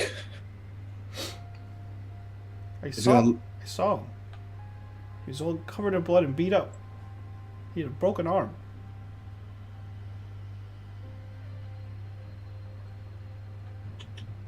Do you think it's the six-fingered man? I gotta go to Butts' house. I think his dad might know something. Yeah. Hold on. And Rob's gonna run inside, grab a jacket, and then turn around and run back out and hop on his bike. Let's go. Okay. And off to the Butts estate. You arrive with the decorative shrubbery, shadowed but still there. And again, I think it'll be the same thing, is that he turns on the radio as soon as he's close enough, and he just calls out, "Butts, it's Mitch. Butts, it's Mitch." What do you want? You gotta come downstairs. They got Ben. do you mean? They got Ben. I mean, come downstairs. I'm outside. Are you okay? No, come outside. And Ben, George just and goes down in his PJs. And you see the same, that wind-smeared, shitty Mitch. Ben's mom's dead. They took Ben to the hospital. I think he's gonna die. His mom's dead? What happened? I don't know. They wouldn't let me inside. I tried to break in through the window, and the chief stopped me.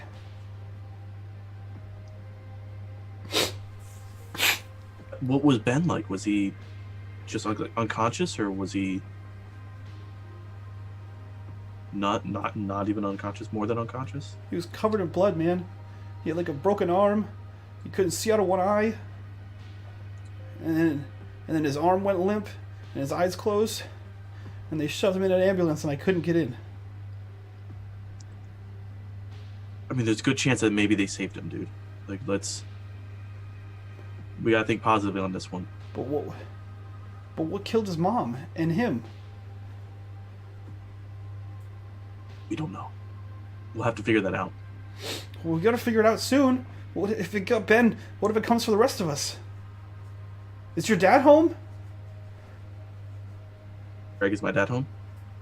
Your dad has not been home in several days. He's at work. That's what I thought. No, he's been at work for several days, man. Fuck. I was hoping your dad would know something. I'm just hoping that my dad's not involved. And he kind of like he's sitting on his bike still, and he like jams his hand into the jean jacket pocket, and then he like looks down. Oh. And he pulls out the bloody piece of paper. Ben gave me this. I didn't open it yet. And he starts to unfurl this wad of paper. I assume everybody's here except for Sam, right? Okay. Yep, everyone but Sam. The piece of paper is actually a torn out page from a magazine.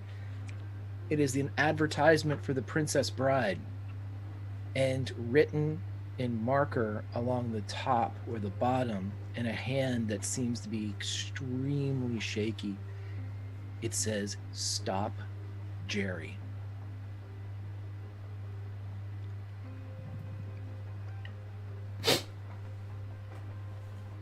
And he hands it to Jerry. What does that mean?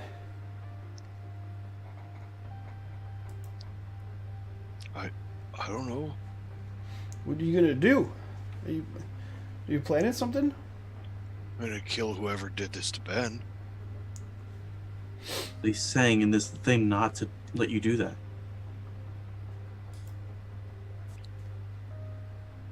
That's stupid.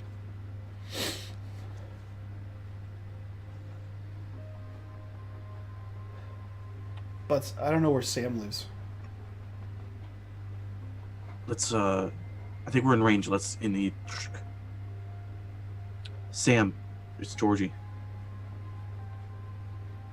You don't hear anything. You bitch.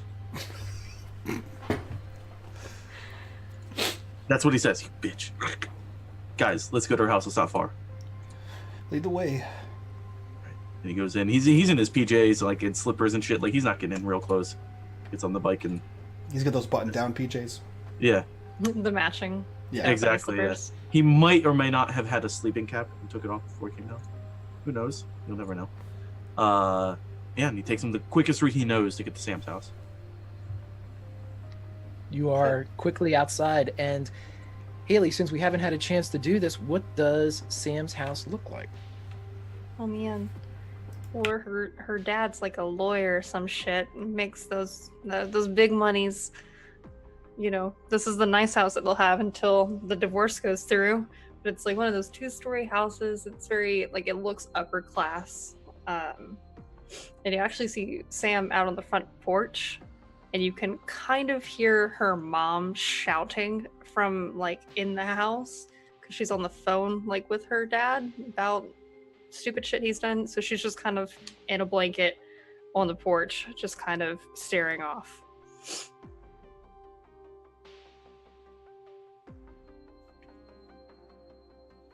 Sam,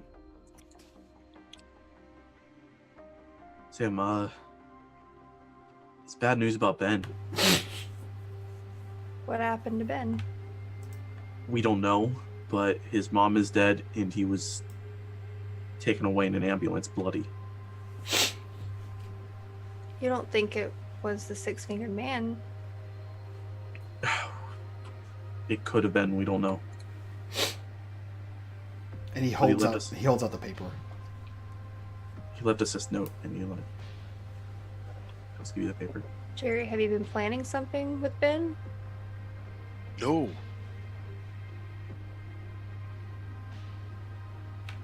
Are you gonna do something?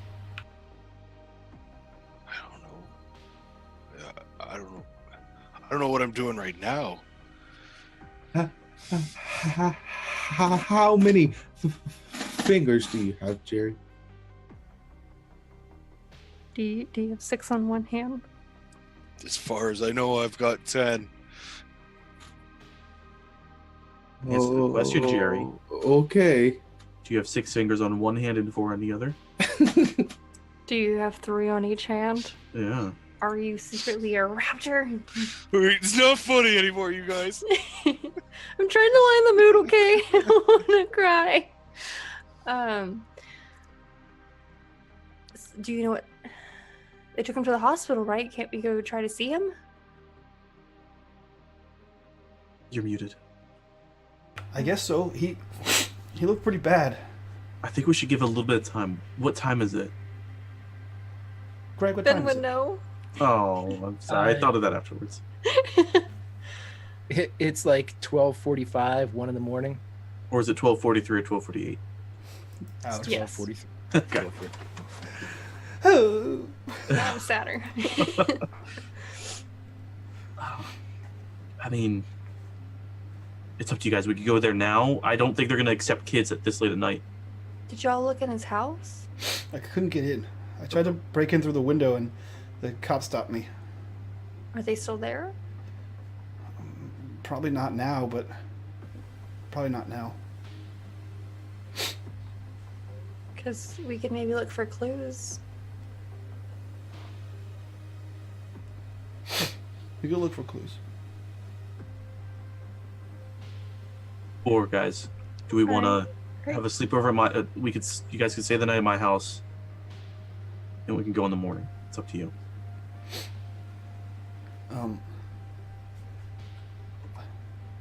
I feel like the cops would be there right now, looking for clues. Right? They didn't bring anyone else out. Just his mom and him. I didn't see. I didn't see like one of the mom's boyfriends or anything like in a car. Did any of the cops seem weird? Kind of like, sorry, George, but your dad? No. No one seemed off. I really only saw the chief, and he seemed fine.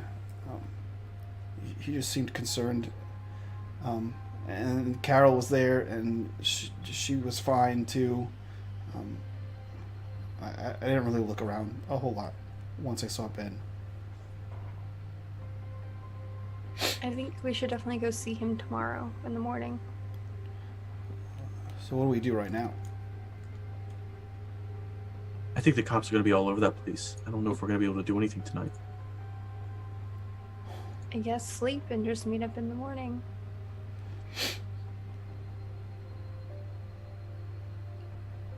Okay. You guys are welcome to stay at my house. My dad's not home.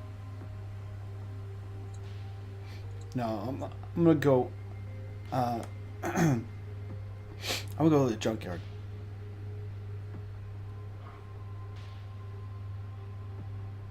We all want to go to the junkyard then? Strength in numbers. Sam looks back at her house and turns back to the group. I'd rather be anywhere but here, so. Let's go to Tillatran too. So you guys are able to go to your hideout, It is cold this evening, but Sam brought with- her blanket. yeah, say with there being more than one of you, the place is tolerable enough, and so you're able to spend the night uneventfully, except for thoughts of your friend. It is now dawn. What would y'all like to do? Whoever wakes up first sees that Mitch is passed out on the workbench. Like he was working on the robot until he passed out. And he's still asleep, like bent over the robot with a wrench in his hand. Okay, I would like everybody who is not let's see, roll a I want an empathize here. And whoever gets the most successes will be the first to wake up. Fuck my rules tonight. Okay, so Jerry, you and Rob wake up sort of simultaneously, as is often the want of the people that have been in the Falcon or Astro Train or Teletran 2 the most. You know, when someone stirs, it's almost like in a tent when you're camping. Everybody's up in a second later if you're used to the space. And so as the two of you kind of come to and look over almost the same time, you see Mitch is passed out over his workbench. You will both notice that the hand and arm of his robot is resting on the top of his head, as if it's comforting him. I think Jerry's gonna like look around at everybody else sleeping except Rob, and kind of just put a finger to his lips and indicate he's gonna go out. Rob's just gonna. And then try to sneak out of Teletran 2. Sure, yeah. Go ahead and roll a stealth. Everyone but Rob, who already is very aware that he's doing this. You are out. Once outside, I think Jerry's gonna go for a run.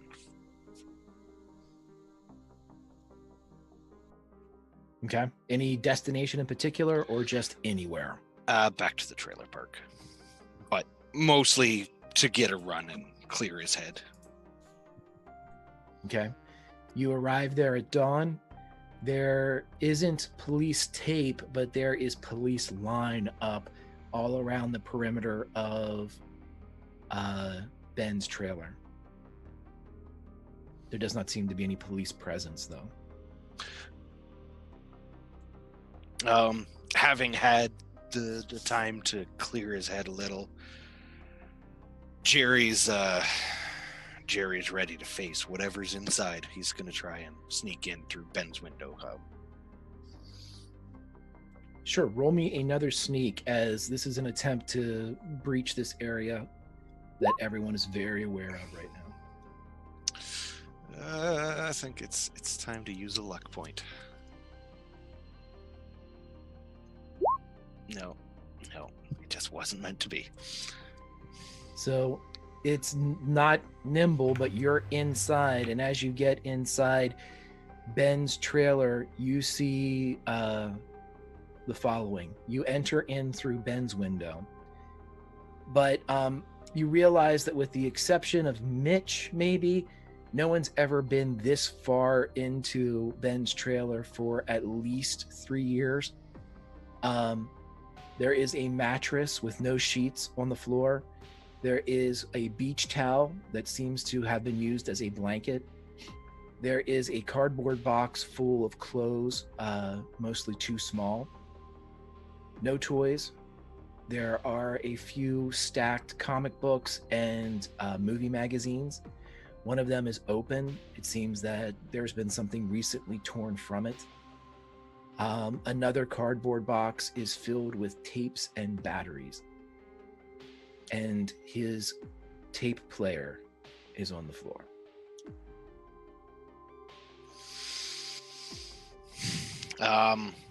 Well, I think first things first, Jerry's going to pick up his tape player and probably like his most recent tape. He's hung out with Ben enough to. When you pick it up, Jerry, you realize that both the play and the record button have been depressed, and the tape is at its end.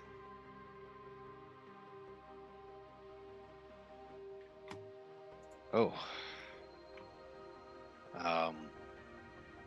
Yeah, Jerry's gonna hit the stop button, rewind, and there's like a very, very tense pause as he listens to it rewinding.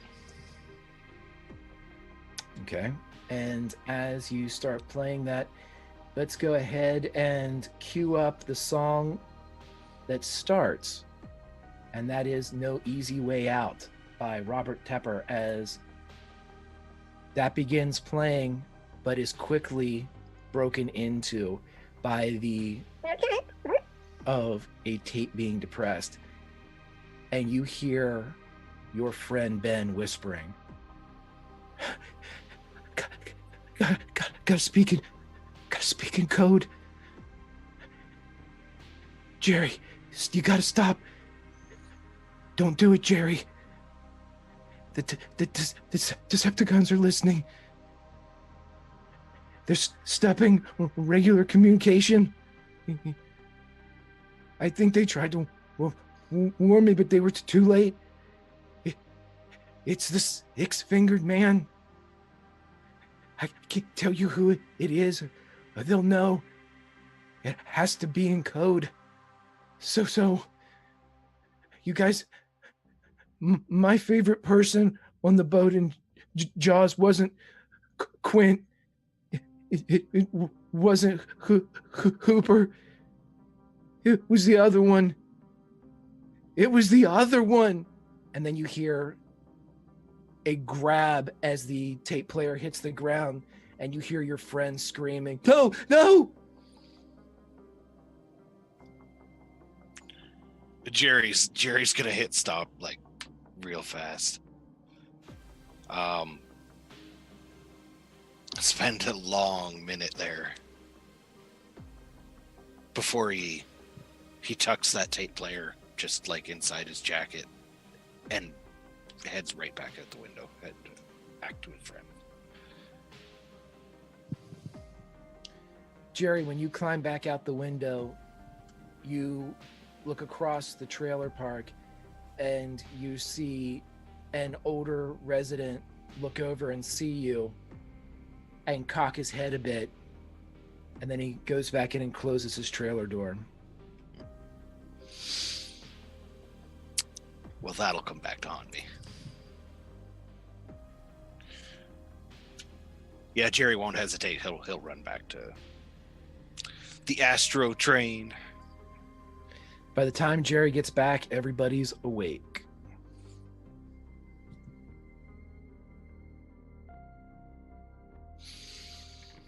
Are you re-entering or are you standing outside? He'll probably wait outside, wait for everyone to like mill around and do their thing while he tries to figure out how to even approach this. And wait till they come to him, kind of thing.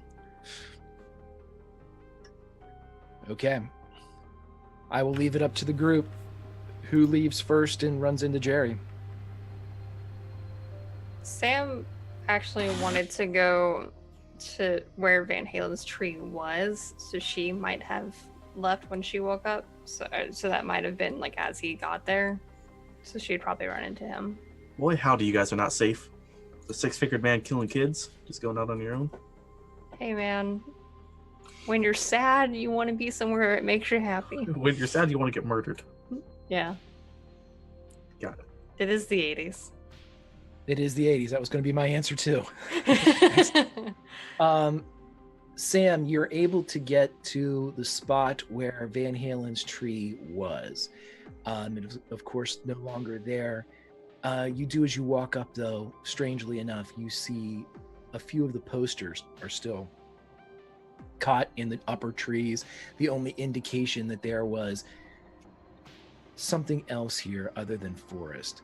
You would also notice that there has been no progress whatsoever on this clearing of the land that George's father indicated was a priority for the loop. And the robot that was dismantled still rests in the earth, abandoned.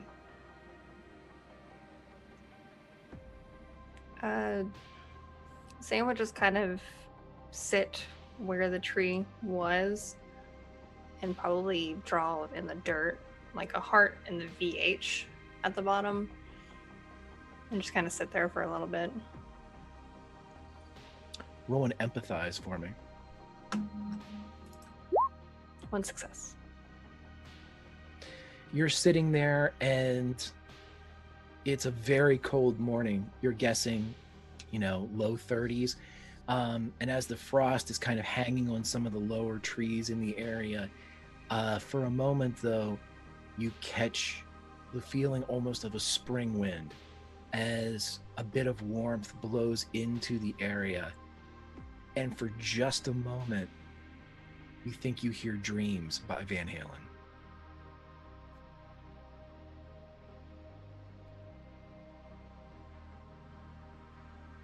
I try not to cry.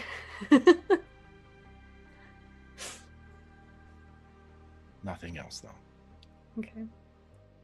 After a little bit, she'll definitely kind of touch the posters, leaving them where they are, and walk back.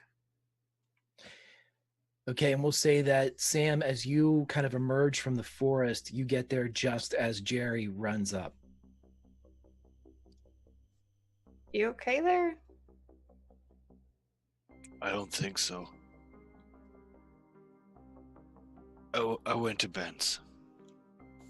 Why did you go to Ben's already? I had to know. What did you find?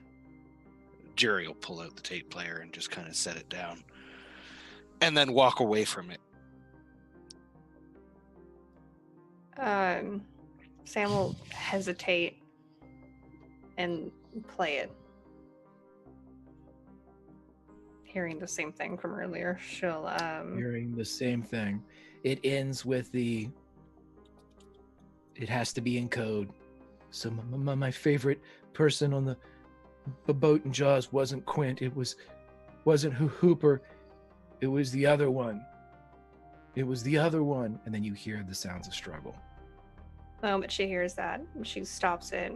Kind of, you can see her, she's shaking a little bit. Tears are kind of starting to form in her eyes as it comes to a bit of a more realization of what happened to him. Did Jerry go in or just kind of walk away from her? He just kind of walked away. He's like pacing.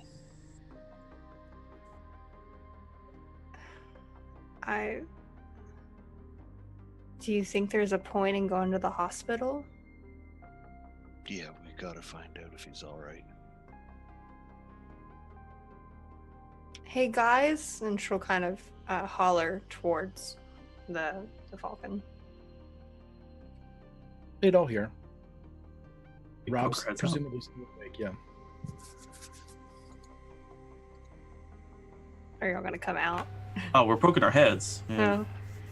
No. Y'all might want to listen to this. Is it so high that she can't reach up to hand them the tape? It's higher than that. Yeah, you got to climb up using that rope ladder that Ben always seemed to struggle with. That's why getting stuff into and out of the Falcon is a bitch. But the good thing is getting into or out of the Falcon is a bitch, especially if you're in it and you pull up the rope ladder. You want to come down for a minute? Yes, dear. Here comes some butter. Yeah, Rob's gonna follow. Yeah, you can do as you say, bitch. Jeez. George is aroused. Oh. Yeah, Mitch is the last one out by a solid minute, and then you hear a lot of clangs and then you see his legs swing over the side of the truck, and then down the rope. She kind of shakingly gives the record or the tape recorder to George. How do you use this thing? Play. You say play You guys- at it. Yeah. You're like Spock or Scotty when you're talking into the mouse. Okay. So yeah, that's an old man joke. So yeah, you hear the whole thing. Got to speak in code. Stop Jerry. Don't do it, Jerry. Decepticons are listening. Stopping regular communication. I think they tried to warn me, but they were too late. It was the six-fingered man. I can't tell you who. It has to be in code. So, my favorite person on the boat in Jaws wasn't Quint. It wasn't Hooper. It was the other one.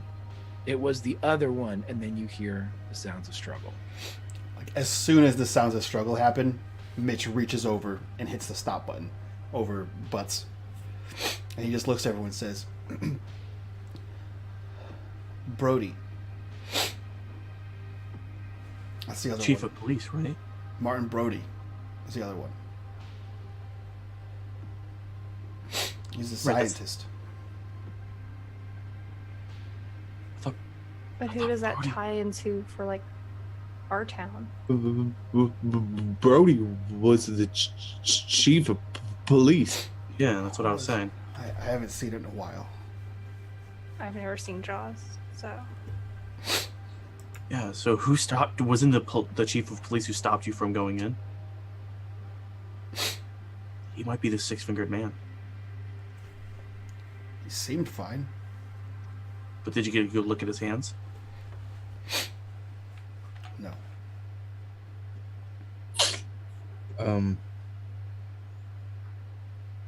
Huh. Was the what the one of the bullies from the first episode wasn't one of their names Brody? This is Butch. No. Butch. it was Okay, an E. I knew there was a B name, and I was like, is that it? I thought that as well. It was first. Shannon, Dutch, Barney, and Chris. Yeah. Yeah, Barney. Oh, Dutch. That's what it is. Not Butch. Why does he keep saying stop Jerry? You probably want to do something that he thinks you shouldn't want to do. Or they think you want to do something. Do you think that maybe they've been listening on the communicators? Probably. Maybe.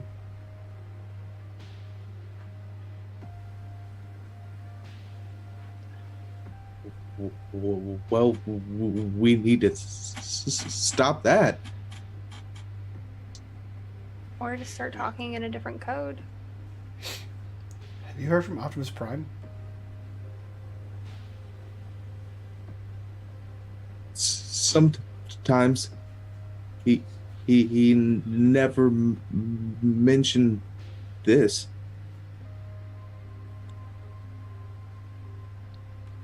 When was the last time you were able to talk to him? He couple nights ago. He didn't like warn us. He didn't have anything. What did he say?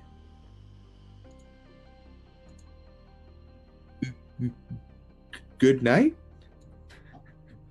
Is there an insight check? I was just gonna say, you can roll a charm here, and anybody that doesn't believe it can roll a investigate to see if you. Man, zeros all night. I hate this game. Since it's a push, let's have Haley and Rob roll again.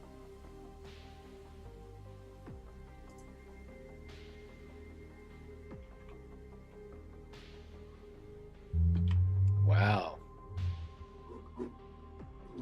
Here's how we're going to play it narratively.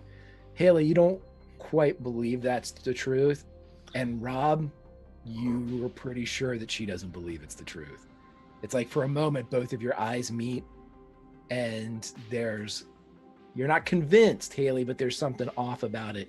And Rob, you think she probably is on to you. I won't call you out on it though.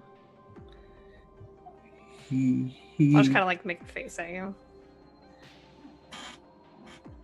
he never mentioned this. Maybe he was speaking in code, and we needed to decipher it. What did he tell you, though, man? What do you mean, good night? Like, was that code for something? I don't think we should press him on this right now. I think that maybe we should go to the hospital to see Ben, to see if he's okay. Yeah, let's do that. Yeah.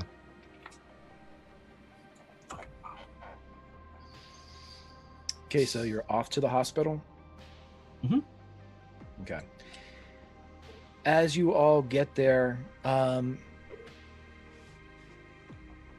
everybody roll an investigate check for me, please, as you kind of go into a small area.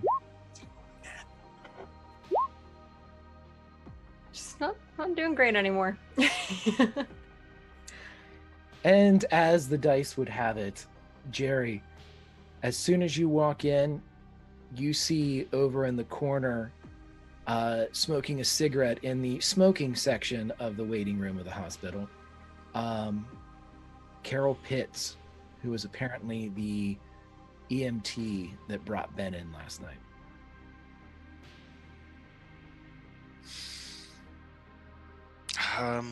They were getting into the ambulance before I got there, though, right? But yeah, you did guess- hear I guess from Mitch, Mitch. Yeah.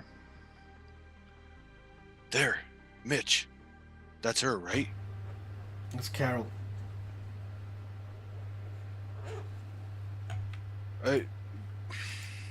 Miss Pitts. She looks up. Her eyes are red rimmed, bloodshot. Yeah. She sees the rest of you. Is he?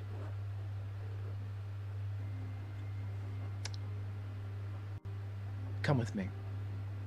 And she gets up and starts walking back and immediately pushes through a restricted area door. Mitch follows.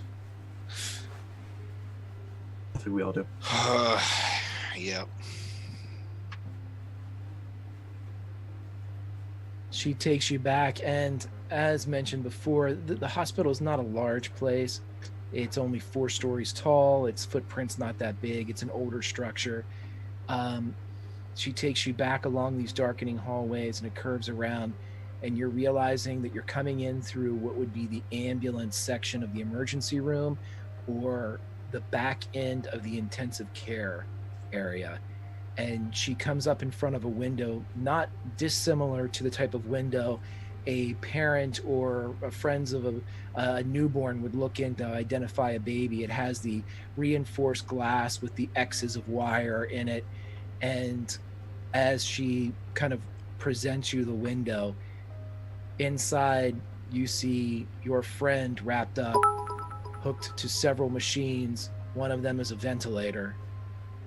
And she says, he's in a coma.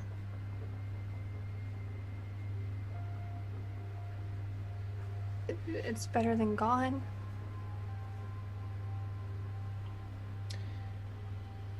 She seems to drop into her trade, which, given the youth of the audience that she's performing for here, might seem callous. But you guys, without the need of a roll, you can tell that she's barely hanging on with the events of last night. This is probably the worst thing she's ever seen. And she grabs the out of the tray his card, and she reads it off almost like a grocery checklist. She says, facial fractures, a broken jaw, severe concussion, possible skull fracture or fractures, several broken ribs, broken knuckle on his right hand, defensive, compound fracture to his right radius, his forearm, defensive, a punctured lung, and that's all they know for now until he's more stable. Do they have any clue who did this to him? Or how this happened? The working theory is it's one of his mom's friends. Did the attacks on his mom seem like they were like passionate of any sort? Honey, I can't talk with you. Roll a charm. Fuck it, I want to use my iconic eye today. Okay, so you're gonna pride it up. You're gonna just guarantee victory here, or Yeah, I want to guarantee that she tells me more about his mom. okay. She takes you aside. Your pride has expended for the remainder of the Six-Fingered Man, and she pulls you guys over into what looks like a break room. There's several coffee pots on the side, and it's empty. And she closes the door. Ironically, there's no lock on this door, and you see her kick the rubber door jamb under it to keep anybody from walking in. It seems that this maneuver supersedes the Starlight skating rink. And as she turns around, she says, she was strangled to death.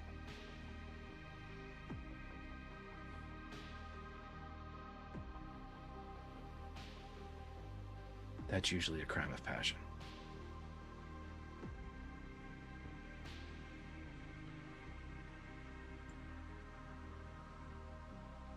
Sam doesn't have more to say. She's just trying to absorb everything. But because you did succeed on this, she also tells you the following. Listen, Ben has no living relatives. Technically, he already is, but he's going to become a ward of the state if he makes it. Most likely, he'll be sent to one of the boys' homes, the orphanages down in Baltimore, until he's 17. And she goes over into several cubbies in this area, and she pulls out a shoebox, and immediately you see several items that you recognize. And as she brings it over, you notice that one of these things is in an evidence bag to be picked up later by the police. Jerry, you'd probably recognize what it is. It's a blood-stained roll of pennies. It was found in his right hand.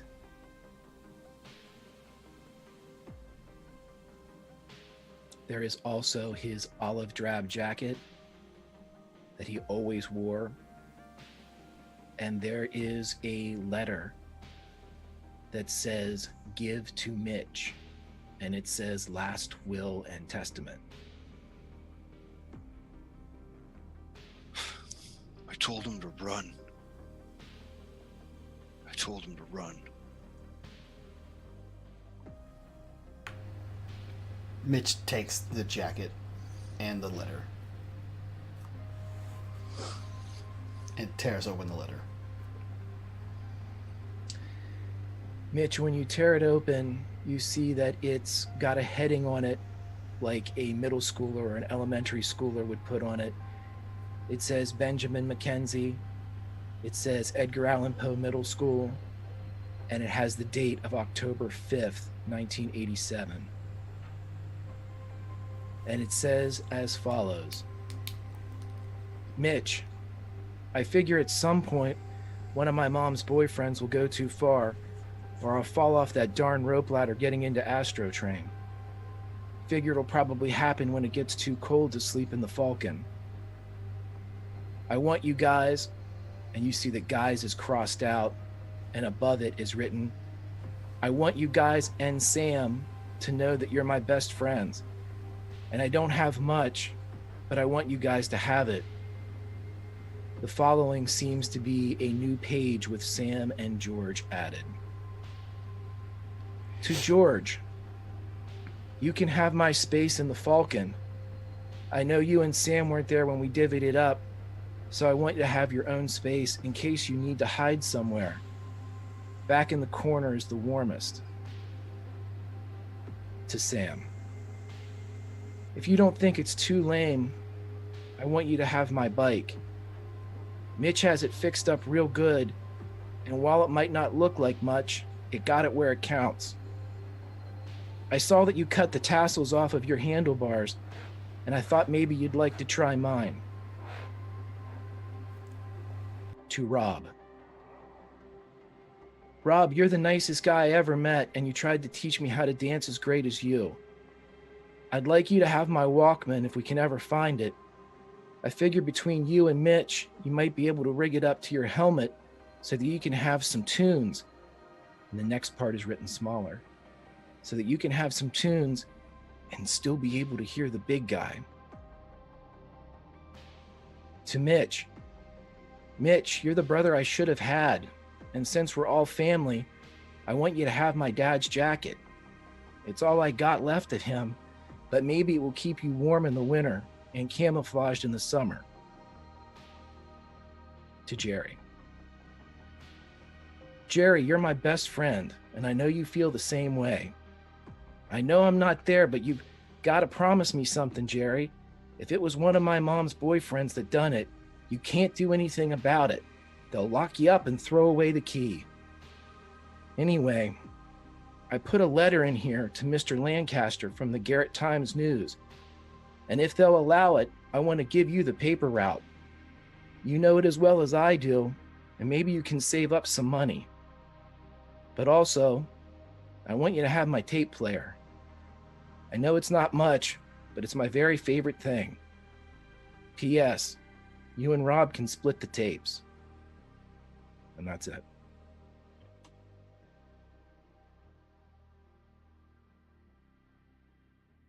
I think we all need a minute.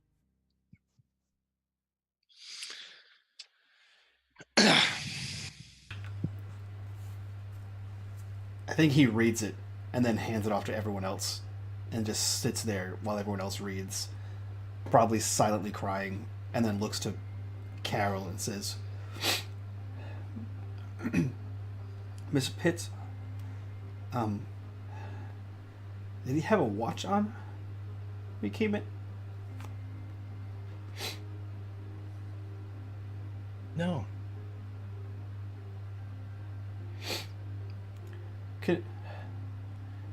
Is it okay if I go in the house and get his watch? He always had his watch on him. Oh, honey, that's something you'd have to ask the police. Can you give us a ride? Yeah. Yeah, okay. She takes you all to his house. Oh no, to the cops. Oh, to the cops. Okay. On your way there, I'd like everyone to roll an investigate check as you are driving towards the cops. We're all There's on this your one. good roll now. I finally got it, guys. I needed that. As the group is on a state of heightened alert and fine-tuned to just about everything, as you are approaching the police station, you pass by a large, roaring motorcycle as it is going in the opposite direction. The driver wearing a full face plate brain bucket as it down past the road.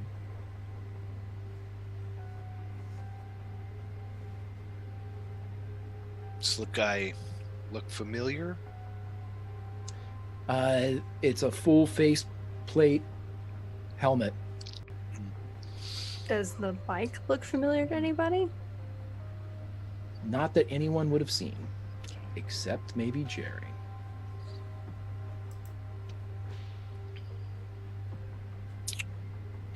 I saw that guy last night. Where? He went by my place. In the trade winds? He was headed into town. Have you seen it before? No, might have noticed him. Miss Pitts, have you ever seen that guy? On the bike? Jerry said he came through trade winds last night. That's the chief.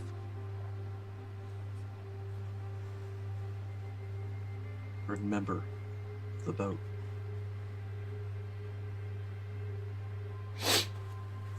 When did you hear him come through, Jerry? Just a little bit before you called me. What was he doing in trade winds? I have a theory. Miss Pitts? Who called you to Ben's house? It was the chief.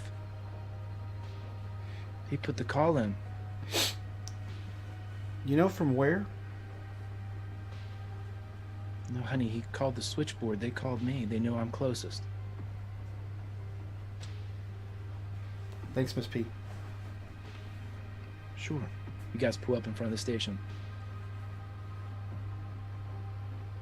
Clown car of children. Usually. Somber clown car. Yeah. Just a bunch of She- sad clowns. She stops and she says, "Do you want me to wait or?" We left our bikes at the hospital, so I just want to ask if I can go inside, if one of them can bring me inside, or get the watch. That's all I want. And he shoves his hands in his pockets and head down walks into the police station. You're met by the desk clerk who sees you come in, and everybody knows everybody in this town. They know whose parents' kids hang out with who. They know that you, Mitch, were very good friends with Ben, who is hurt.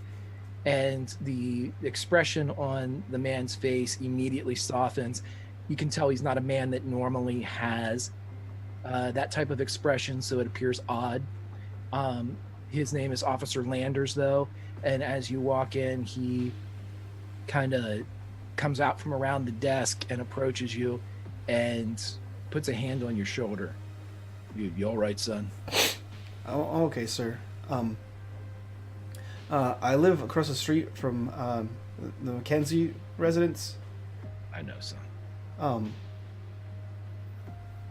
I got to see what Ben brought to the hospital, and I noticed that he usually wears a watch, and the watch wasn't there. I wanted to know if it was okay if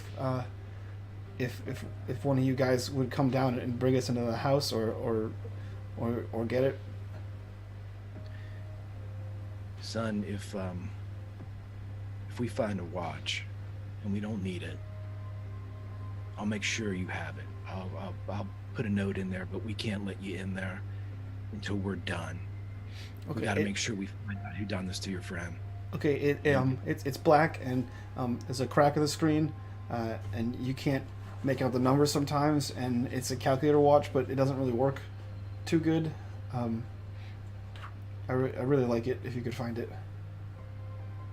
I'll look for it. It's a popular watch. He walks back around. Thanks, sir. And bitch turns on his heel and walks back out towards the rest of the group. He said if they find it and they don't need it, then he'll bring it over to my house.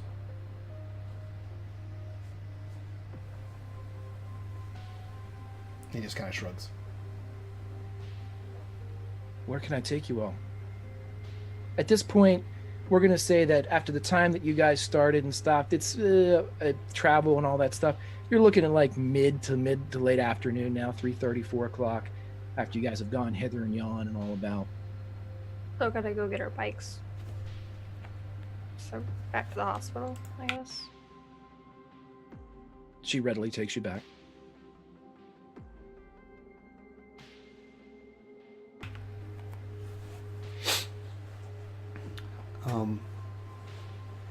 Yeah, I'm not going back to the trade winds for a while. You're gonna stay in the Falcon?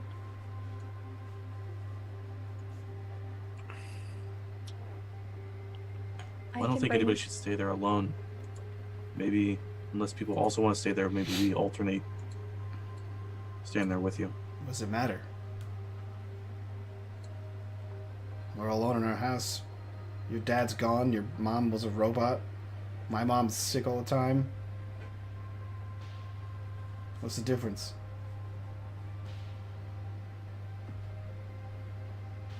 I'll stay.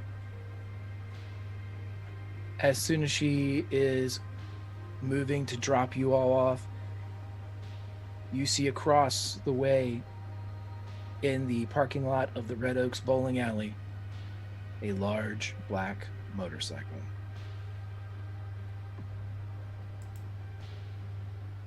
Y'all want to go to the bowling alley for a bit? Maybe lighten your spirits? Yeah, I think it's a good idea. Sure. I assume the nurse is still with us, is why. Yeah, she's kind of parks and gets out and, sees that you're all as okay as can be expected. And she returns to her position just inside the waiting room area and immediately lights up another cigarette.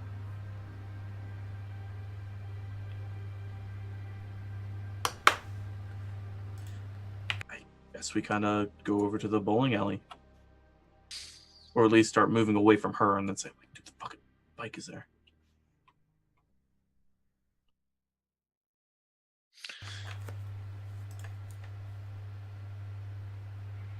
Do we go over?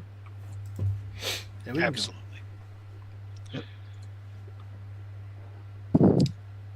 Who's going in? Sam will go in. Yeah, I was going to say George will go in. Jerry's going in. Rob is going in. Mitch takes up the rear. Autobots roll out. And Mitch takes up the All rear. right. So as you all walk in, you are greeted to the early evening sounds and sights of the Red Oaks bowling alley as League Night will begin in roughly a half hour, as Saturday evenings are a big night here at the Red Oaks bowling alley.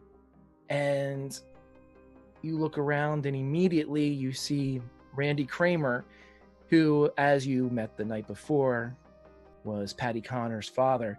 And he's beside the ball repair area, and you see him drilling into a large black ball with red kind of markings all around it.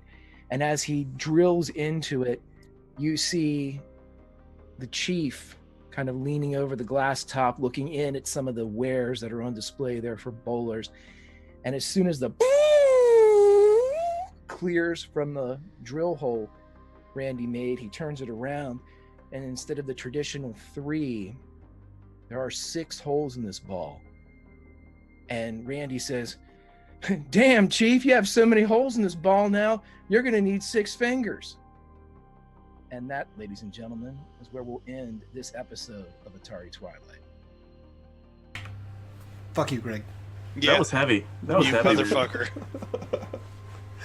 Oh, I was waiting for that to drop. Oh, I hate you, Greg. That was intense. All that just to find out it's 6 fingers on one hand.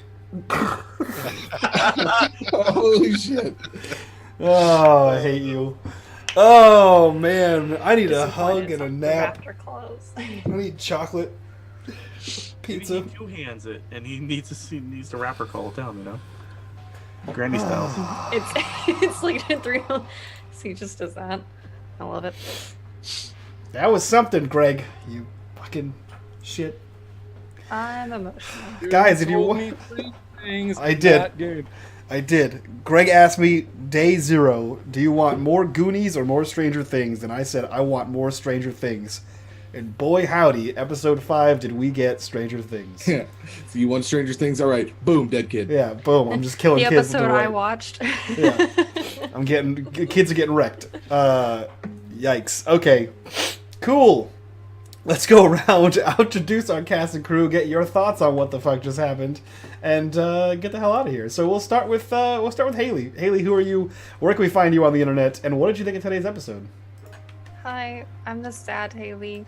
You can find me at the Great Haley on all social media. I'm really sad right now. Sorry. That was a very emotional ride. It sure was. Can we have more Goonies next week? It only gets worse from here, actually. Man, I just want happiness for like 10 minutes at least. Man, maybe go into a men's restroom. I'm sad now. But Greg, you do it every week. It's so much. You're just there, and it's an amazing feeling getting to be in the game. You feel like you're there. You're in touch with these characters, like you're connected to them. And it's sad when you tear them away.